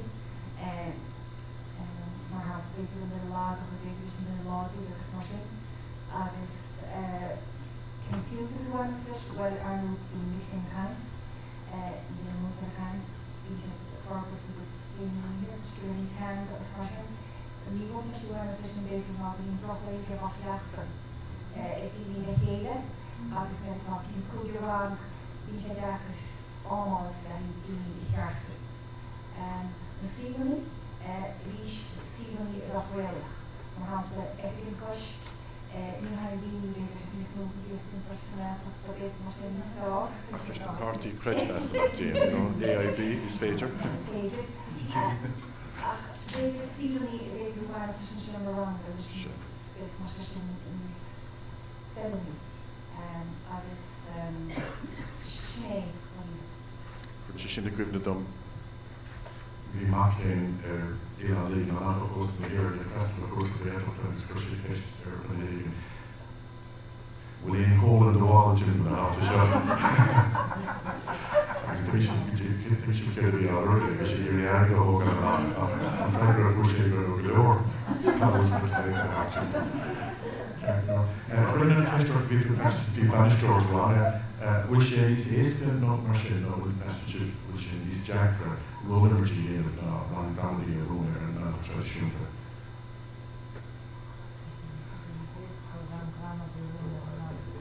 Tá sin níos éasca.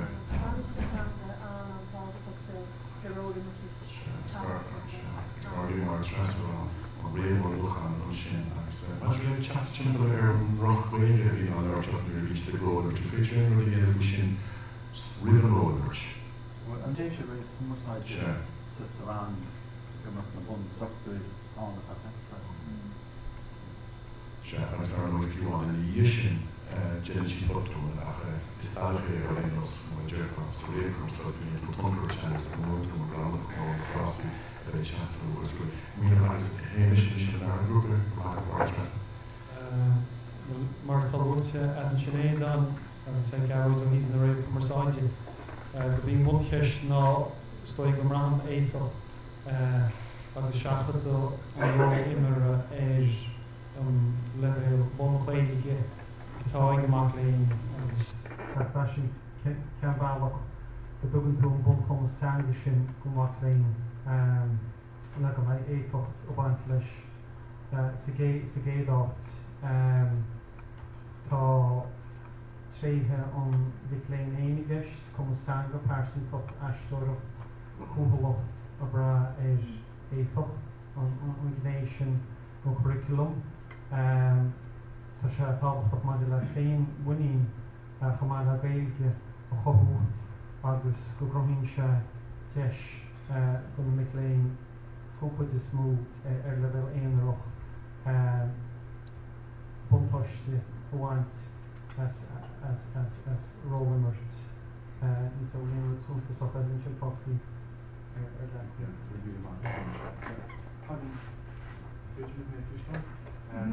Pagan cúlach a gist agus sin héin ó haon go gaíonn sé nuair a bhín gachaileh an éagróna go gan an céine agus nach míon an solas ar éon grúpa ar le ná ar éon duine ar le ag gámar le agus in ag trobar an seo mar sin le.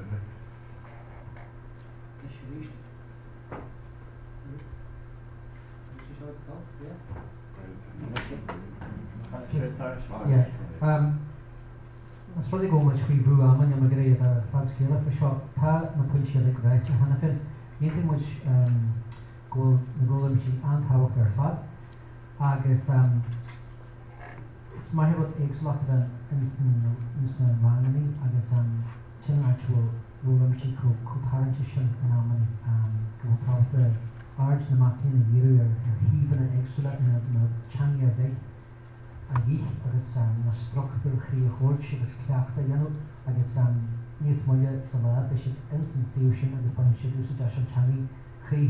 Na fiúntas bar nóid mar a táráideach daoine a féimhúní chuintse a féimhúní na maclín agus bain siad soltas.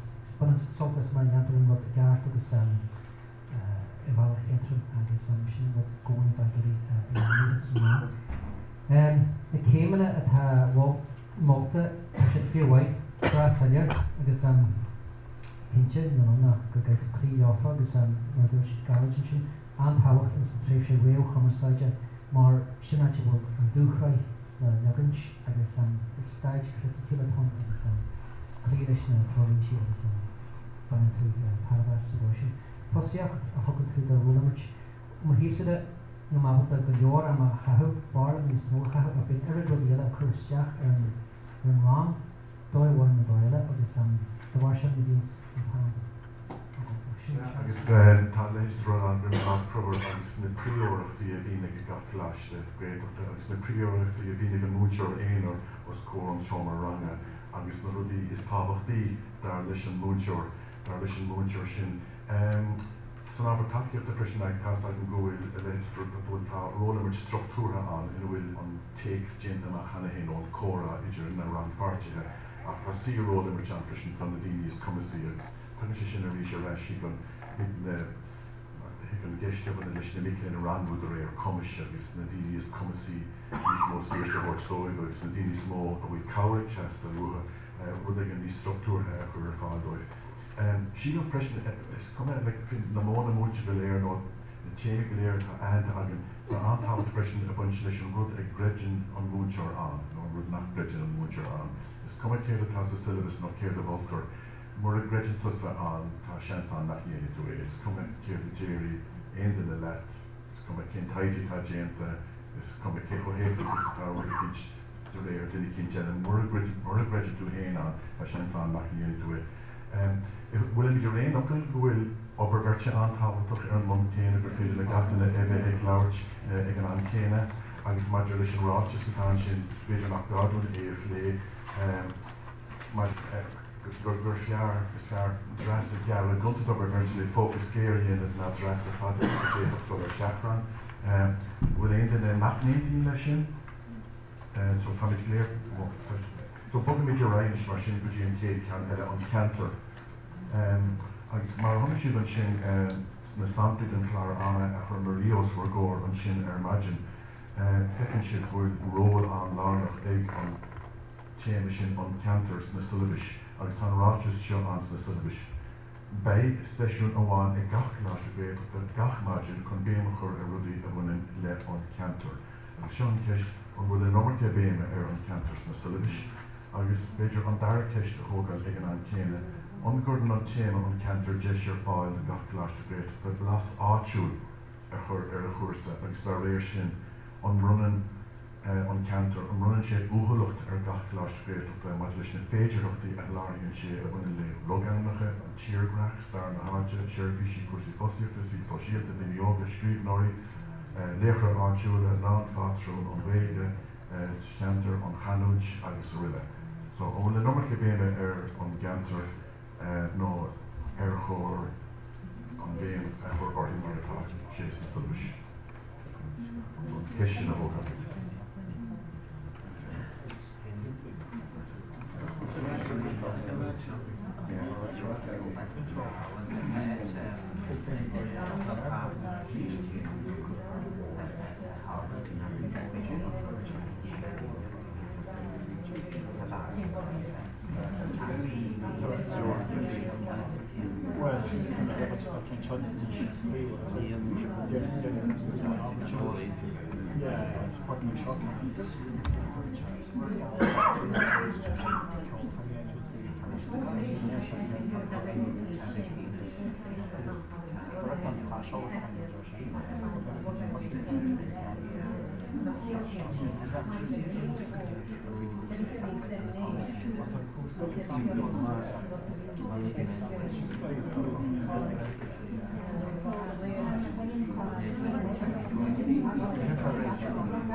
Gur mí agad, and is just like today Seamus on the show.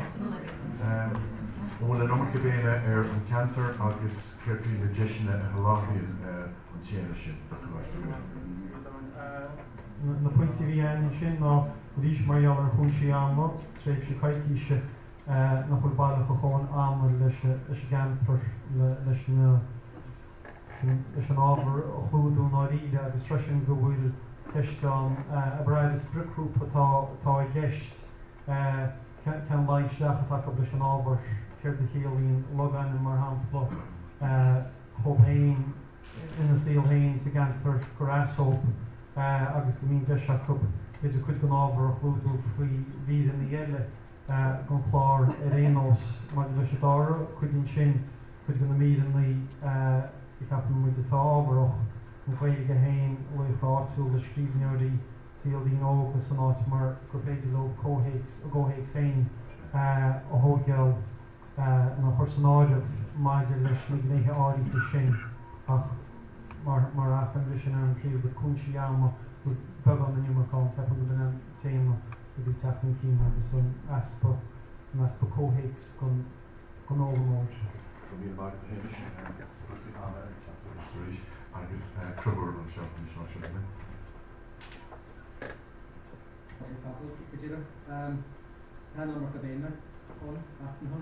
Gur chumó ama per se gist pan táhar spéisiúil ach an honn sin ra go spéisiigh na Mickey in ná he lena.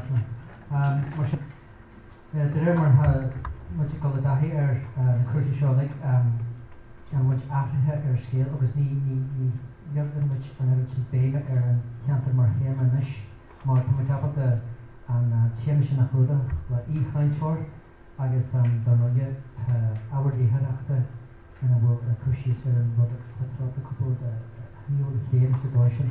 A bhí puisigh sin níl agus é chainteir.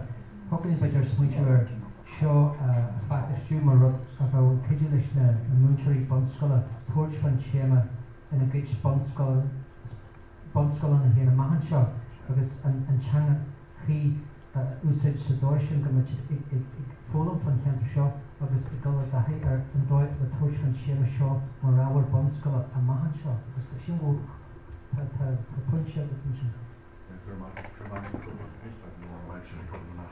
Thank you, agus tú ar tresa. Bhfuil mí go bénas tá ní sína go ach tá bailí hartas agus lua in nó Ghaeloideachais? Yeah, well mar hampla hagan seo le bís na garan technicians na multi-asio leis faoi méid béin na haran na dean cantar sarán and mar hampla hagan nóla Ghaeloideachais se agus in se seo agus ní se ceoltarí leis is godíine se pís a shraith agus pís a Ghaeloideachais agus bhín asio sin tá dearapach sin Build you down Tanibus. Build you down Tanibus sin, versus Lisa Shamarang or Maddy, I don't want to know, you know, was it? So, Brian check in there, going through what Frost and Sheeran, was it Sheeran more Hema on Haim? Was it Niels Samacron, but, you know, it's a non-area effect of fortune, quite in a carton of it, you know.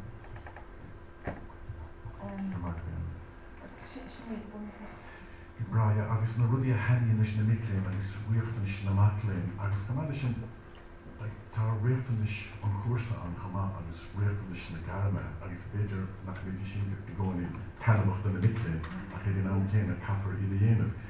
So, an géine beidir goni, agus ni man af kegéile a úsáis no an rachimid, an jéimid a chordú no le goni le mian agus le tel na matlein, no chordú in ará, is it kilt na réchtú is it geist, ma jel sin ngarum, a wa sise dodiki agus chordún Díreoidh sin. Ceartlór ó le mindig bogarai, ceartlór, mí agad, an is an chéad lenach erin sin snissel bis lútear Gaeilge lína agus lútear na meáin. Agus béchan spéis agam sé clisteil fin ról nó fin am a hugtar, cúrsaí am geist, nó agus fin úsáid a bhairtear as an idirlín agus as na meáin, agus ag an just an ceisisin, ceartlór, just cúpin óid.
Ceartlór, with an raig hanskip you fat anbron or my fat free shot.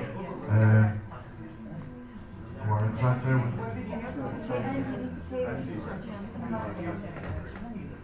So, an chéad ceist tan sin Gaeilge ama an Gaeilge lín agus an Gaeilge snaman an rudin an muitnin a Jenna McGath sin Garrett le chuile ran. So, session was céad seachtain, session eile sa darna seachtain agus sílan gur fiú an méid ama sin a chath mar ní leor session bháin óir lé ní ein deis dóhan íana lo. So ó héb na rudí an dhéanamse leis na ábharití cludí man syllabus agus comáile sin caitheann isteach rudí breise nós mléana rinne mar riomhláirú lo trí gan na Gaeilge. So for si deis úsáid bhaintas na hairú sin nua tar fáil trí gan na Gaeilge leis an syllabus nua atá ag teachtaí gan gabhlíonn an syllabus riomhóileachta a chhlaachtaí.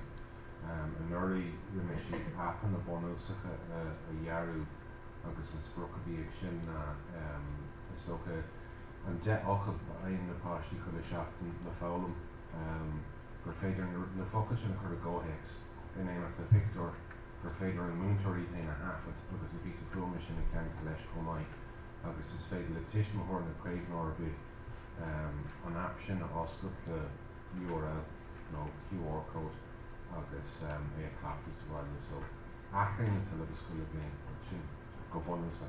Bhfuil go féidirachtaí beidir sa láta an Ionad an cúrsaí anna ag eistearís agus casáid an céchomhlárach agus atá an teacherlín agus na meán thoisialt a go háirithe is síl na matléin a héimis.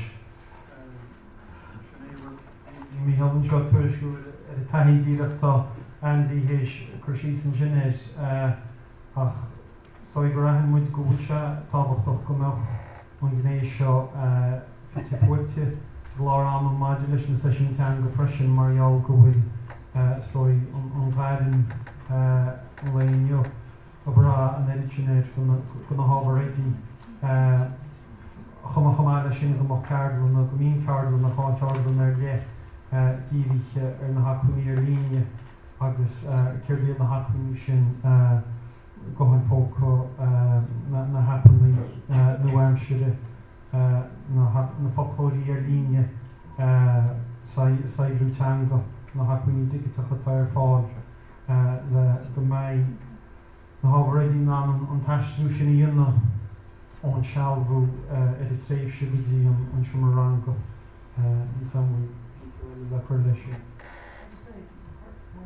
Brian se fresin ar a tagascúrsa agus láidirachtaí daoine áireann leis a technolóid le sé chéile ach go generalta duine mo díreacht freastal bhs na tamblam agus folklór agus éitina fáil agus chluí máil agus is na cardlam a bhíon san san éarnóid sponsor gachuil ar fáil leis Ar bhain go bhfuil agus a héimis agus chuúir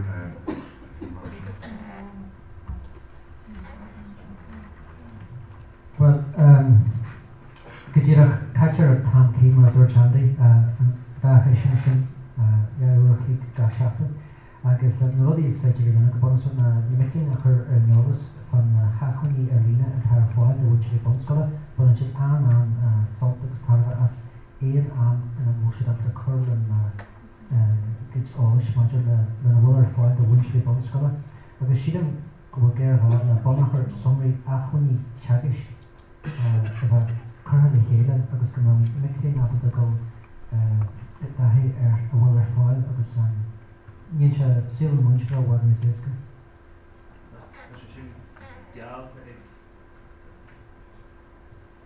Tá sé sin gealta faoi cánaí de choscailteachta tá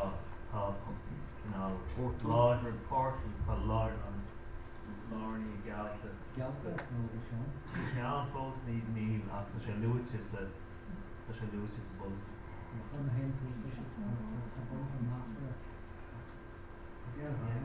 Just quick on the just current playing impression Marial small bud suddenly nachhfuil river and I am fáiste an Curtir Bain an upper group os chóir river freshen agus tá duine bhar an sin taú leis na saola chuí éideolaíocht a bhí eisling a caiint fú níos luúile a freisin an riachtas an mar níl an technolaíocht an tá séí dearm din má tá sihir an bra mór le tríoch river an ní léon scoil ní mór an bunscoil níos tír tá na hacuní sin acu mar sin caafar na ábharítí réiteach le obair grúpa hOllscolaíochta freisin. Arís gra go mór áisina agus scileanna. Nis i bugar tá fil an fóla le lúte ríise le an dá lá agus is fóla gonéon míid le gur damuid oibre agus gúil fiúntas a bunchlis bhna le nótaí a ghlacha agus dréchtú agus abrechtú a dhéanamh den na tesanna go léir a hí le déanamh. Ar an náach sin freisin bhna leis an bit an fóla tá na tesanna go léir lúte agus ardíú na tesanna sin inniu agus tá nóta déanta agus le pointí go léir a ardíú. An deastíon bhain in éon fointe just a dhéanamh sort le ospailte leis an seo maidir leis an bit an fóla agus na teascanna. Mag méidir raig go dtí cé ceanna le sesiún an tróna tá sé sin pléid an freisin tháinig mór an clár agus bhí mar a caintfhín le gnéithe éagsúla den curriculum nó den syllabus a clúdaí tíir sa tróna agus mar an ggéine san ihe. Ik bog raig go dtí céad leanach eile idir jaadú a ríéis an lóna sin bhí mar a ddíú ar an ráiteas sin caithar na mitlín rán réir cumis agus cúla mar freisin mar an tresa céad féit leis na cláistí éideachais dhéanamh chun cabhar leis na cláistí beartaithe na mitlín a ranú agus féidir ólas a chur raigh na cláistí beartaithe riadhús na dréibh sin fóla sa réiteacht. Agus tá chun bog a raig go dtí céad ceann eile maidir le cúrsaí monitóireachta nis tasla go ddír céad a hálíonn i láthar na huairla agus bhí marlíonn sin ar maidir le cúrsaí measúnaithe nó cúrsaí monitóireachta nó meastóireachta bhín féin meastóireacht arsúil ag tús i lár agus ag deireadh na cúrsaí chur na cláistí gréalteachta tuaiscí ar na mitlín éonar a reisigh na cláistí éideachais. Bhín tuaiscí cineálta le chur a reis freisin ag na cláistí gréalteachta. Rid cláistí éideachais bíonn siad an buail óna gláistí a chur amach chun cuairt a thuirt ar na cláistí gréalteachta. Tá ceist go man seo cén chuige darlíonn sé sin an bhíon ólas ag na cláistí gréalteachta roimh bhfuil curthaide aontaithe an i dtír na cláistí gréalteachta agus an cláistí nó na cláistí éideachais atá a gceist. An Dr. Eisceadh ó bhéal, an Dr. Eisceadh i scríban, céad a hálíonn don eisceadh sin maidir le tuaiscí agus bhfuil éonad le ráchéin le faoi sin. Bogam méidir raig mar sin, tá mé tíú go má. Céad na rudí smó a chabhraíonn le na syllabus a chur a bhain bhfuil bhí mar an caintfhín ábhar taíochta agus na hafraí ar lína atá an agus na meán agus go maidir sin maidir le móla na Gaeilge. Bhí mar a caint tasa go féin na leabhar agus na háisina a chuirtear ar fáil do bhúna na Gaeilge go háiríos na ran na seoiseacha agus bhíon na mitlín áisina a chruinú an sin agus bhíon orthú áisina a chruthú a bhuinean leis sin. Bhí gan spéisiach an héon do raibh díon chéad leanach eile leanach a ceaide.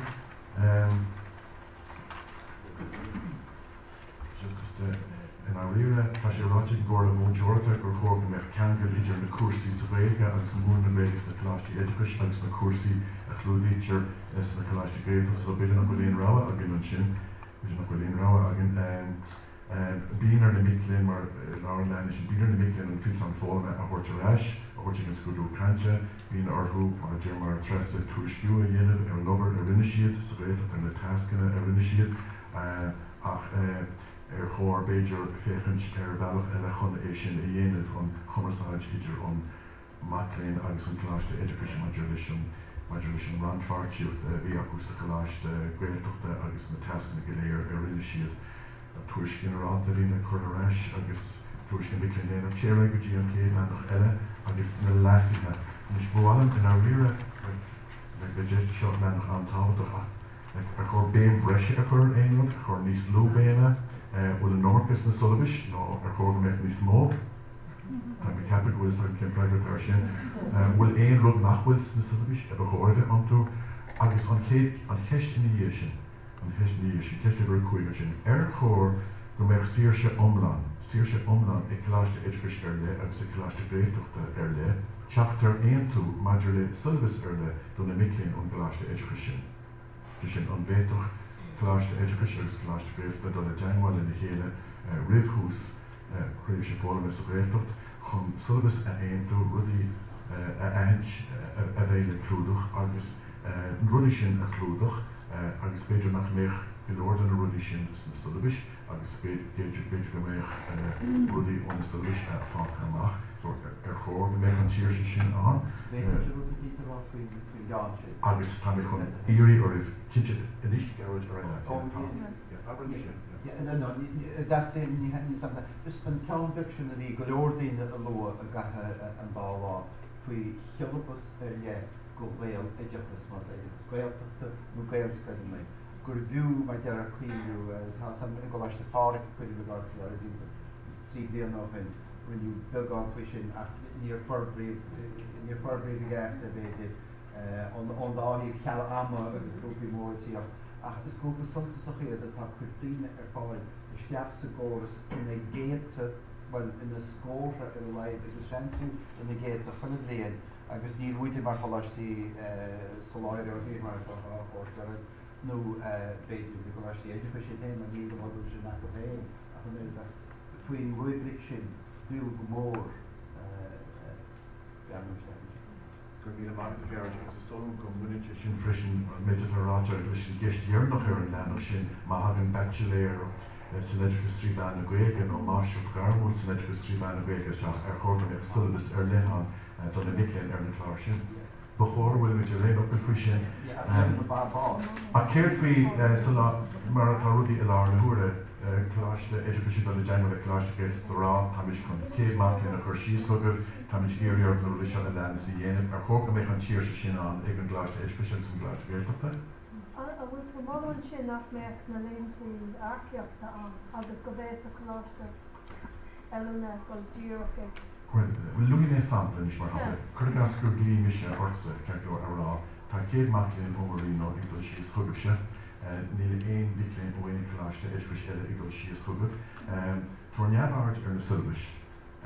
Ní am dóin ama agne sa chláiste ar na bliana se rudí áirithe a dhéanamh tá méid ar A, B, C, D, E, F, G, H, I a dhéanamh ceartlóir. Ar chóir go méid sin inglacha.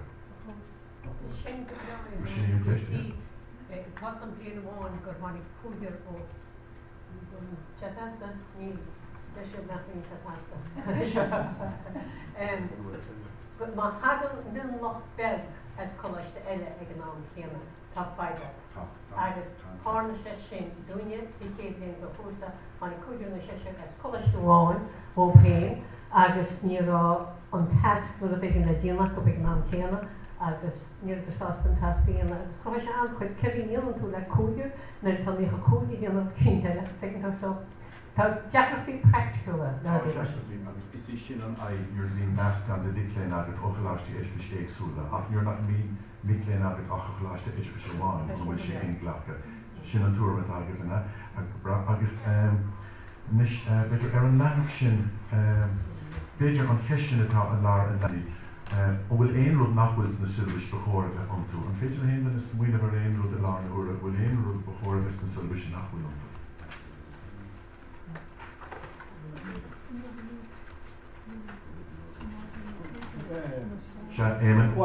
Just be my very Díreadh gur dhéanamh máú é an tuid cínead a faoi grú ama faoi lethir. Was it go mó deisiúin was it na ceisna seo ar lein agus mána gin ra agus beidir dhéad a cheolú arás hobbite ag an coppla seaachtain na cibí agus was a go dáir smó bit ar ama agus go bhfuil iad a phlé linn héin was it mar sin ádan na gin ag pléidir na cuasaí seo. Irritation was it could water the summer they charge from Canada Harris go gasta so just some model they to in the chance to which the or who is your glue so task like in the dean address her and go show on Changwali and law Tríú Leibhéal exterior or who the kish to conscious Elena agus occur a rational task like me anspecial agus go áirithe Scagaidh ar an eisce ó hiúpaí ar leis an sin agus bhíoh anspéis freisin pan cinse ag gláistí éideachais Scagaidh a dhéanamh ar an eisce sin freisin.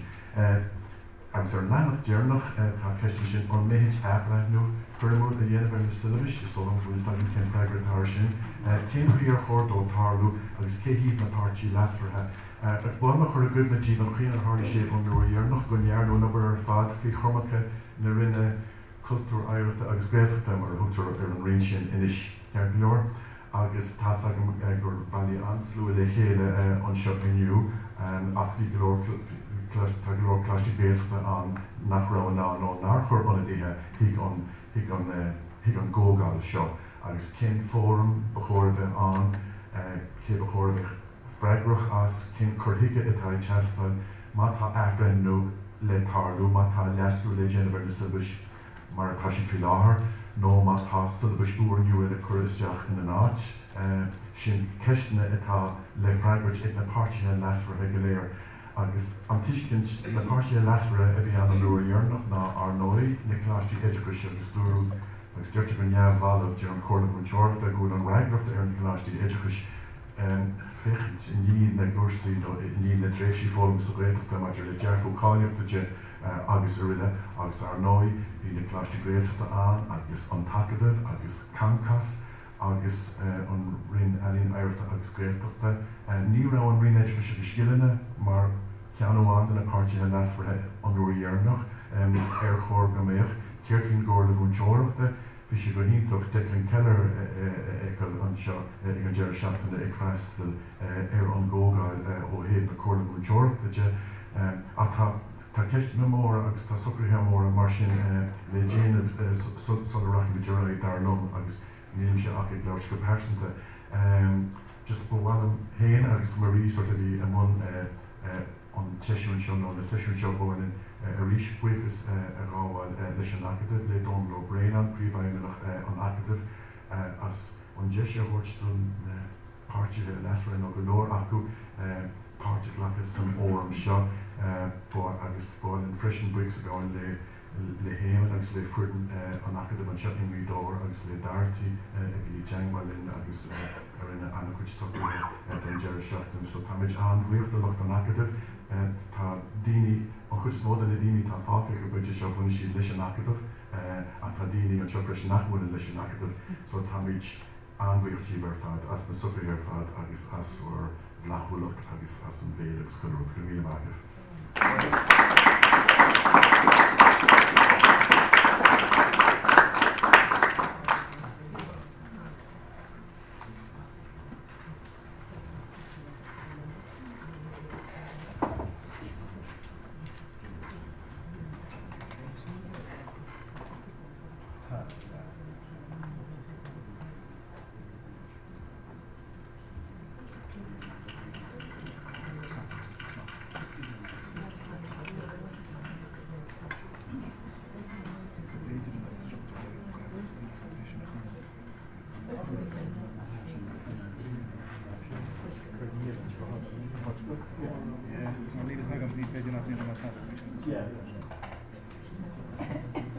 Gur míle míle maithe édain agus gur míle maithe ag maríní se go go díam agus síam gur bailí a bheisiúils an méid a bailí gur bheisiúils an go bhíon agus chuchas í agus le anseo chailes mar í go leorige leis go láthir saibéise agus tá san gún mu inéú an snóna agus gohfuil beidir bóthar fáda amach le chuoine ach díreach copanóid go sú síreach agus beidir agus agus buchas a bhil le daine éagsúla chuide le heagú na comhdhálacha.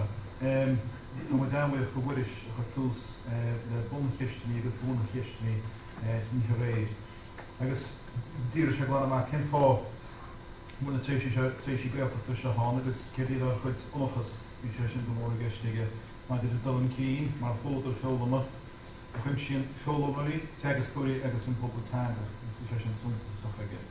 Ar bheall an fás a thuis go raibh hilibus inbhránach an jólamóra, cén bhaint a taigh inspreagaéis, agus céad is féidir a bhaint amach sa spás agus san nám atá fás na téisi go cheolanta iad mar féisi díontomta ach na féidir budí na féidir a bhaint amach sa gnáthíh félama agus na cáistíide chuistúil. Bhí mu drámhaocht sin go eisling ní amháin agus ag sí sáfar sí ar a gur chuige indochta cholasach tróí le teachtar an réal gramadaí in meascan spprochúpa fiolamóí agus chuige se tá ina chóréiteach gur chuige déideachtach agus andachtach atá buíire tógachas sochholtúthe agus bíon tegus go féinú mar éiscithúir sa táil aimimesre agus bíon spéise a chuiste gur líad na torítáide gur a cuimhne agus tuiscin í sá go bhhar chuige se agus a meas na multaí ggéirchúiste chu riisi bhil si gnéon fin chuige fólasach se aimú go hagus a lérólas sna híúí idechas agus go gnéon fi sa bhar cóir anach fi na choir agus is tóí táglaí chuithhá go na tónach agus na leitrí ama a bháin le sealbhú na teanga go bhór na hathí sibe se fádatá hís go a bhaim dúiste snicabhaiste idechas. So bhí a chainte agus a sesiún Reáchtálfaidh Japan édain agus rí tóric féinú agus éifeacht na sealbhas go na tréisí feolmú san éachtacht. Bur muid léargus cuimseach agus bin maidir a cúrút strachtú agus brochaní idechasúla na tréisí feolmú na Gaeltachta agus trachtú go láidir. An tábhacht a bhaine le chuige cóháite idir riachtain helibis na Ghaeloideachais idechas agus sealbhas cumúnta bheith fáil go na Ghaeloideachais Gaeilge agus tá dúhanna bainte sin agus ganítar sin agus na cheistére na cheistení Deireadh nach a bhí agaíonn sin maidide de cabhar Dríola se is ceistení maithe iad. Ní is agam a bhfuil freigua falasach nó indachta fiú a gceist sin ina stíireach agus fiú bún maithnaíon é. Maidide is an ábhar fada pléomh. Tá sé geisteag marráis agus mar éisceach go ranfortaithe dusach túrisc cháirid réiteach cinál achamid a Plé a Gaeilge agus mis mar hafid chuide an chapta a bhím se le go bheitte chu tóigáil agus penú an cín fechant celí na kitní chéad céim íile agus ceir cheart chun na pártaí nestra aigú le chéad mar sin gur ceist an wathí a chaithní ar fád freisin gur ceist an chuidirúmachaí nú déit se bheith goúm a brachais ceasú dtíine áid an tíirt. An Painéal Plé cummunisceall agus in léargus practic bunithe a tháinig go barisce go bhór an féisin ar fad. Bhí me dámhaoch go bháil i Denver agus go líam sa péir agus go bháil tres í thuáin agus go bháil na thuáine sa méide a dúirtí taí. Agus ina cheanna bhór an multaí sunlacha dachar i legad amach teascan agus ábhar na dréisí feol na Gaeltachta láid máire ar a ggótheach sa litreachta agus cultúra a heastín. Agus bhfuil si go bhórbofií modú gairid mar chuide an tréimhse a chuideoch le feasach cultúra a chothú a meas na búntaí go dhéilúint agus tála ún se práineach nach cúrsa sunlach ar fáidir in céim Gaeltachta nó na caiintúirí ardchumasacha. Struchtúr máta go gúrsa sa mór an lá dar a líon a chabar i glibábhar atá gceist frisin agus na Ghaeloideachais ar fád a gaigú i dro bhár fés agus ríist intar onachas na mac céin a chus. I gláis na ruinint trí cheisnúirí agus na meas na miantas caiitianta bíon tóirigh sústa 8 géadacha ar an rámadach agus a ríist sin scéal bhí i tíocht an cín chuithhá na meas na ranfortaí nua. Tá réomhlas an táhachtach maidir le bachtú cuspóirí feolama na ranfortaithe agus ní gcónaí hiictar cótheags lehan forbartha na dréisí seachas i dtéirmí ranan í bháin agus banan dúchan le hachar na dréisí héin nó na dréisí héin an lá ansrála agus fágáil agus láithart le líon na tréise agus tá go leor ceistení practicúla an dúirtin áréiteach ag an tála i Ghaeloideachais Gaeilge. Agus chuir na tréisi le misneach go miní agus misneach agus go miní na mútaí tá fiúnt ó hí úsáid na teanga agus iad le móla go mór go bhá. Bes máid a tresa go féile héfacht dúlacht na gúrsaí da bheitach na Ghaeloideachais féidir rangú dhéanana in na micléin go réir cumas agus caiideáin a idircha siad có fáile leis na Ghaeloideachais Gaeltachta. Bhíon thar spéisiúil ar a bhéon bestúireacht chumas a déirní inscne idir si ach chuidir réasúlaíocht na dréisí a bheith pléite go meas na Ghaeloideachais ré anas go maiid fí lán éireachta sa tréise a bhairid atá fáileú. Agus go bhhaid scéile freisin do nach forbairt ar strateisi feolama ré agus do nach cócheangar siile idir sealbhas Gaeilge na céile iad agus sealbhas na dréisí. Agus fa puntáistán maidir túntas na macin líon na dréisí do nach an cócheangar sin bhí ní siile is go a chóris.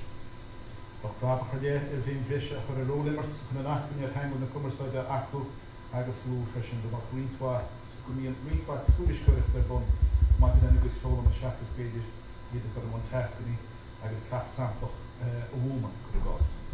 Ach an máidir sin túirmíocht na gaiintúirí eile, agus tá nímar fao tunnachar ar a dearcha teanga tí stéad an teola náma a bhí faoi, bach beartaithe timpeall agus bain an tábhacht, agus dúplan le chúsáid na Gaeilge a meas grandfortaí a chósa Ionad gur bína fásta.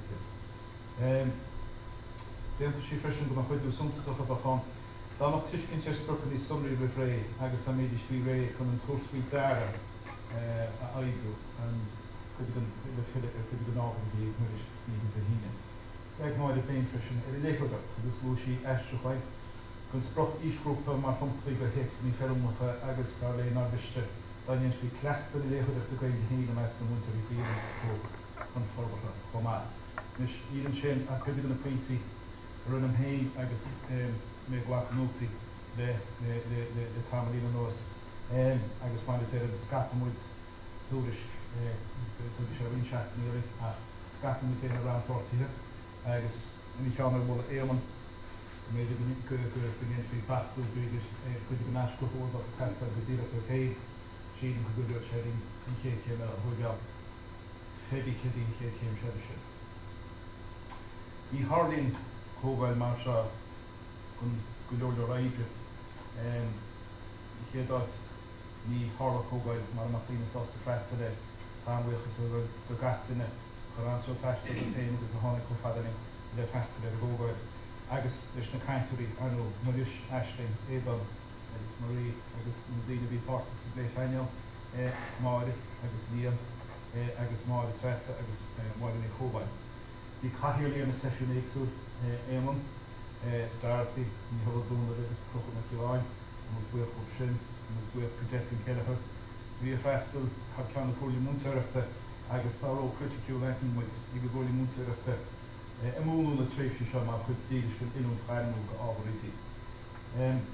Dámhaid is freisin go ionadaí hinna go láiste éadachas mar baríorí sibse chugan sin cheannaireacht feolama agus an sprága agus an misneach gona Nick búla fhín tréifhí seo agus an chugus fáil bhaintó má muid buíoch líbse go háirigh an agus a rí agus chearútaí agus fanis as an go rí fátíine éile an chláistí de bíse tá síní ring agus eiste agus cummal freisin agus anú íú gealcha do chláiste an brenne a sean seáir.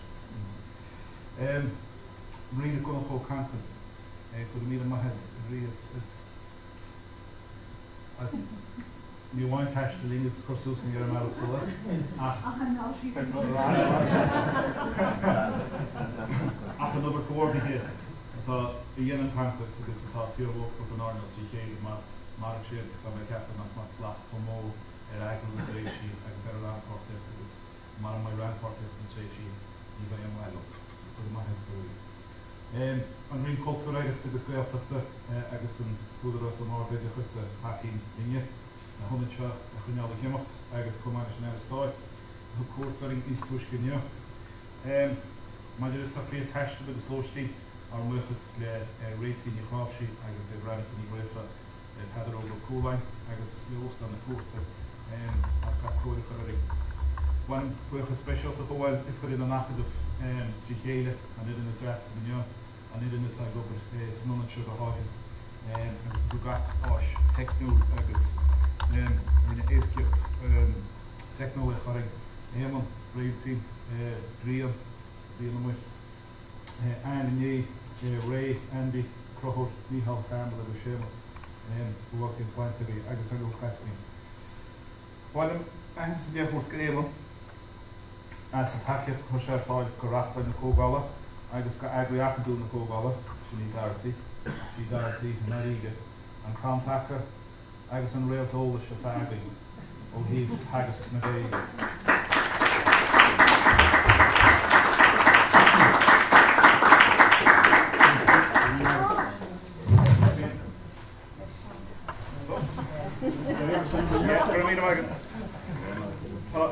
Bhíon anthora ar a gceannaach se ní bháinú híomh an aigir a bhíon ar gláir léon a bhí na Gaeilge feimí ach de híine se caite bhí muid deach cumas ó cheile teach fermlí in le Plé áte gona bhain séala ó teanga ar chointar feolm teanga idir mutéin agus tíí ceithead feolm agus bháiling buchas bhhail le beartaithe Ionad túsaínta go chuir sin Acadaimh ach Ionad as an comhdháil seo agrú mé Acadaimh ach as an ngáisce feidirtead agus go maith tú nuíocht.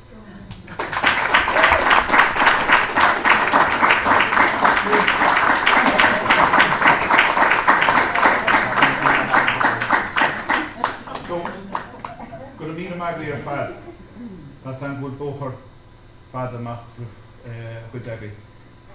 Béimmuid an leanacht gon obair seo. Siad gurút maris réir go maithe nar a dhéire sé iontas faoin an laid ábhar bhí gló faoi sealbhú agus an nGaoth. Ar bhealachas chuige sin a thusamid an tráth ógálacha seo agus tásúlainn leanacht le a thóg ó bhríon go bhíon agus a bheith a chuir sin stóró se glóí agus a ggófáirtaí agus go mé mit bhhaid níos rás go bhór an chabhata sin trí chéile agus a feitsiú agus a chuir ólas ar fáid a chuidosting ar fad an agus scropa mí dicasúla. Téirí can áúna de go bhfuil bhí te sin sta choláistí dechas nó san obair a bhín ar bun ná na tuirta tú seo chumá. Go bhhaid instante go mí magaí agus le chéad a bhí an bhí seo.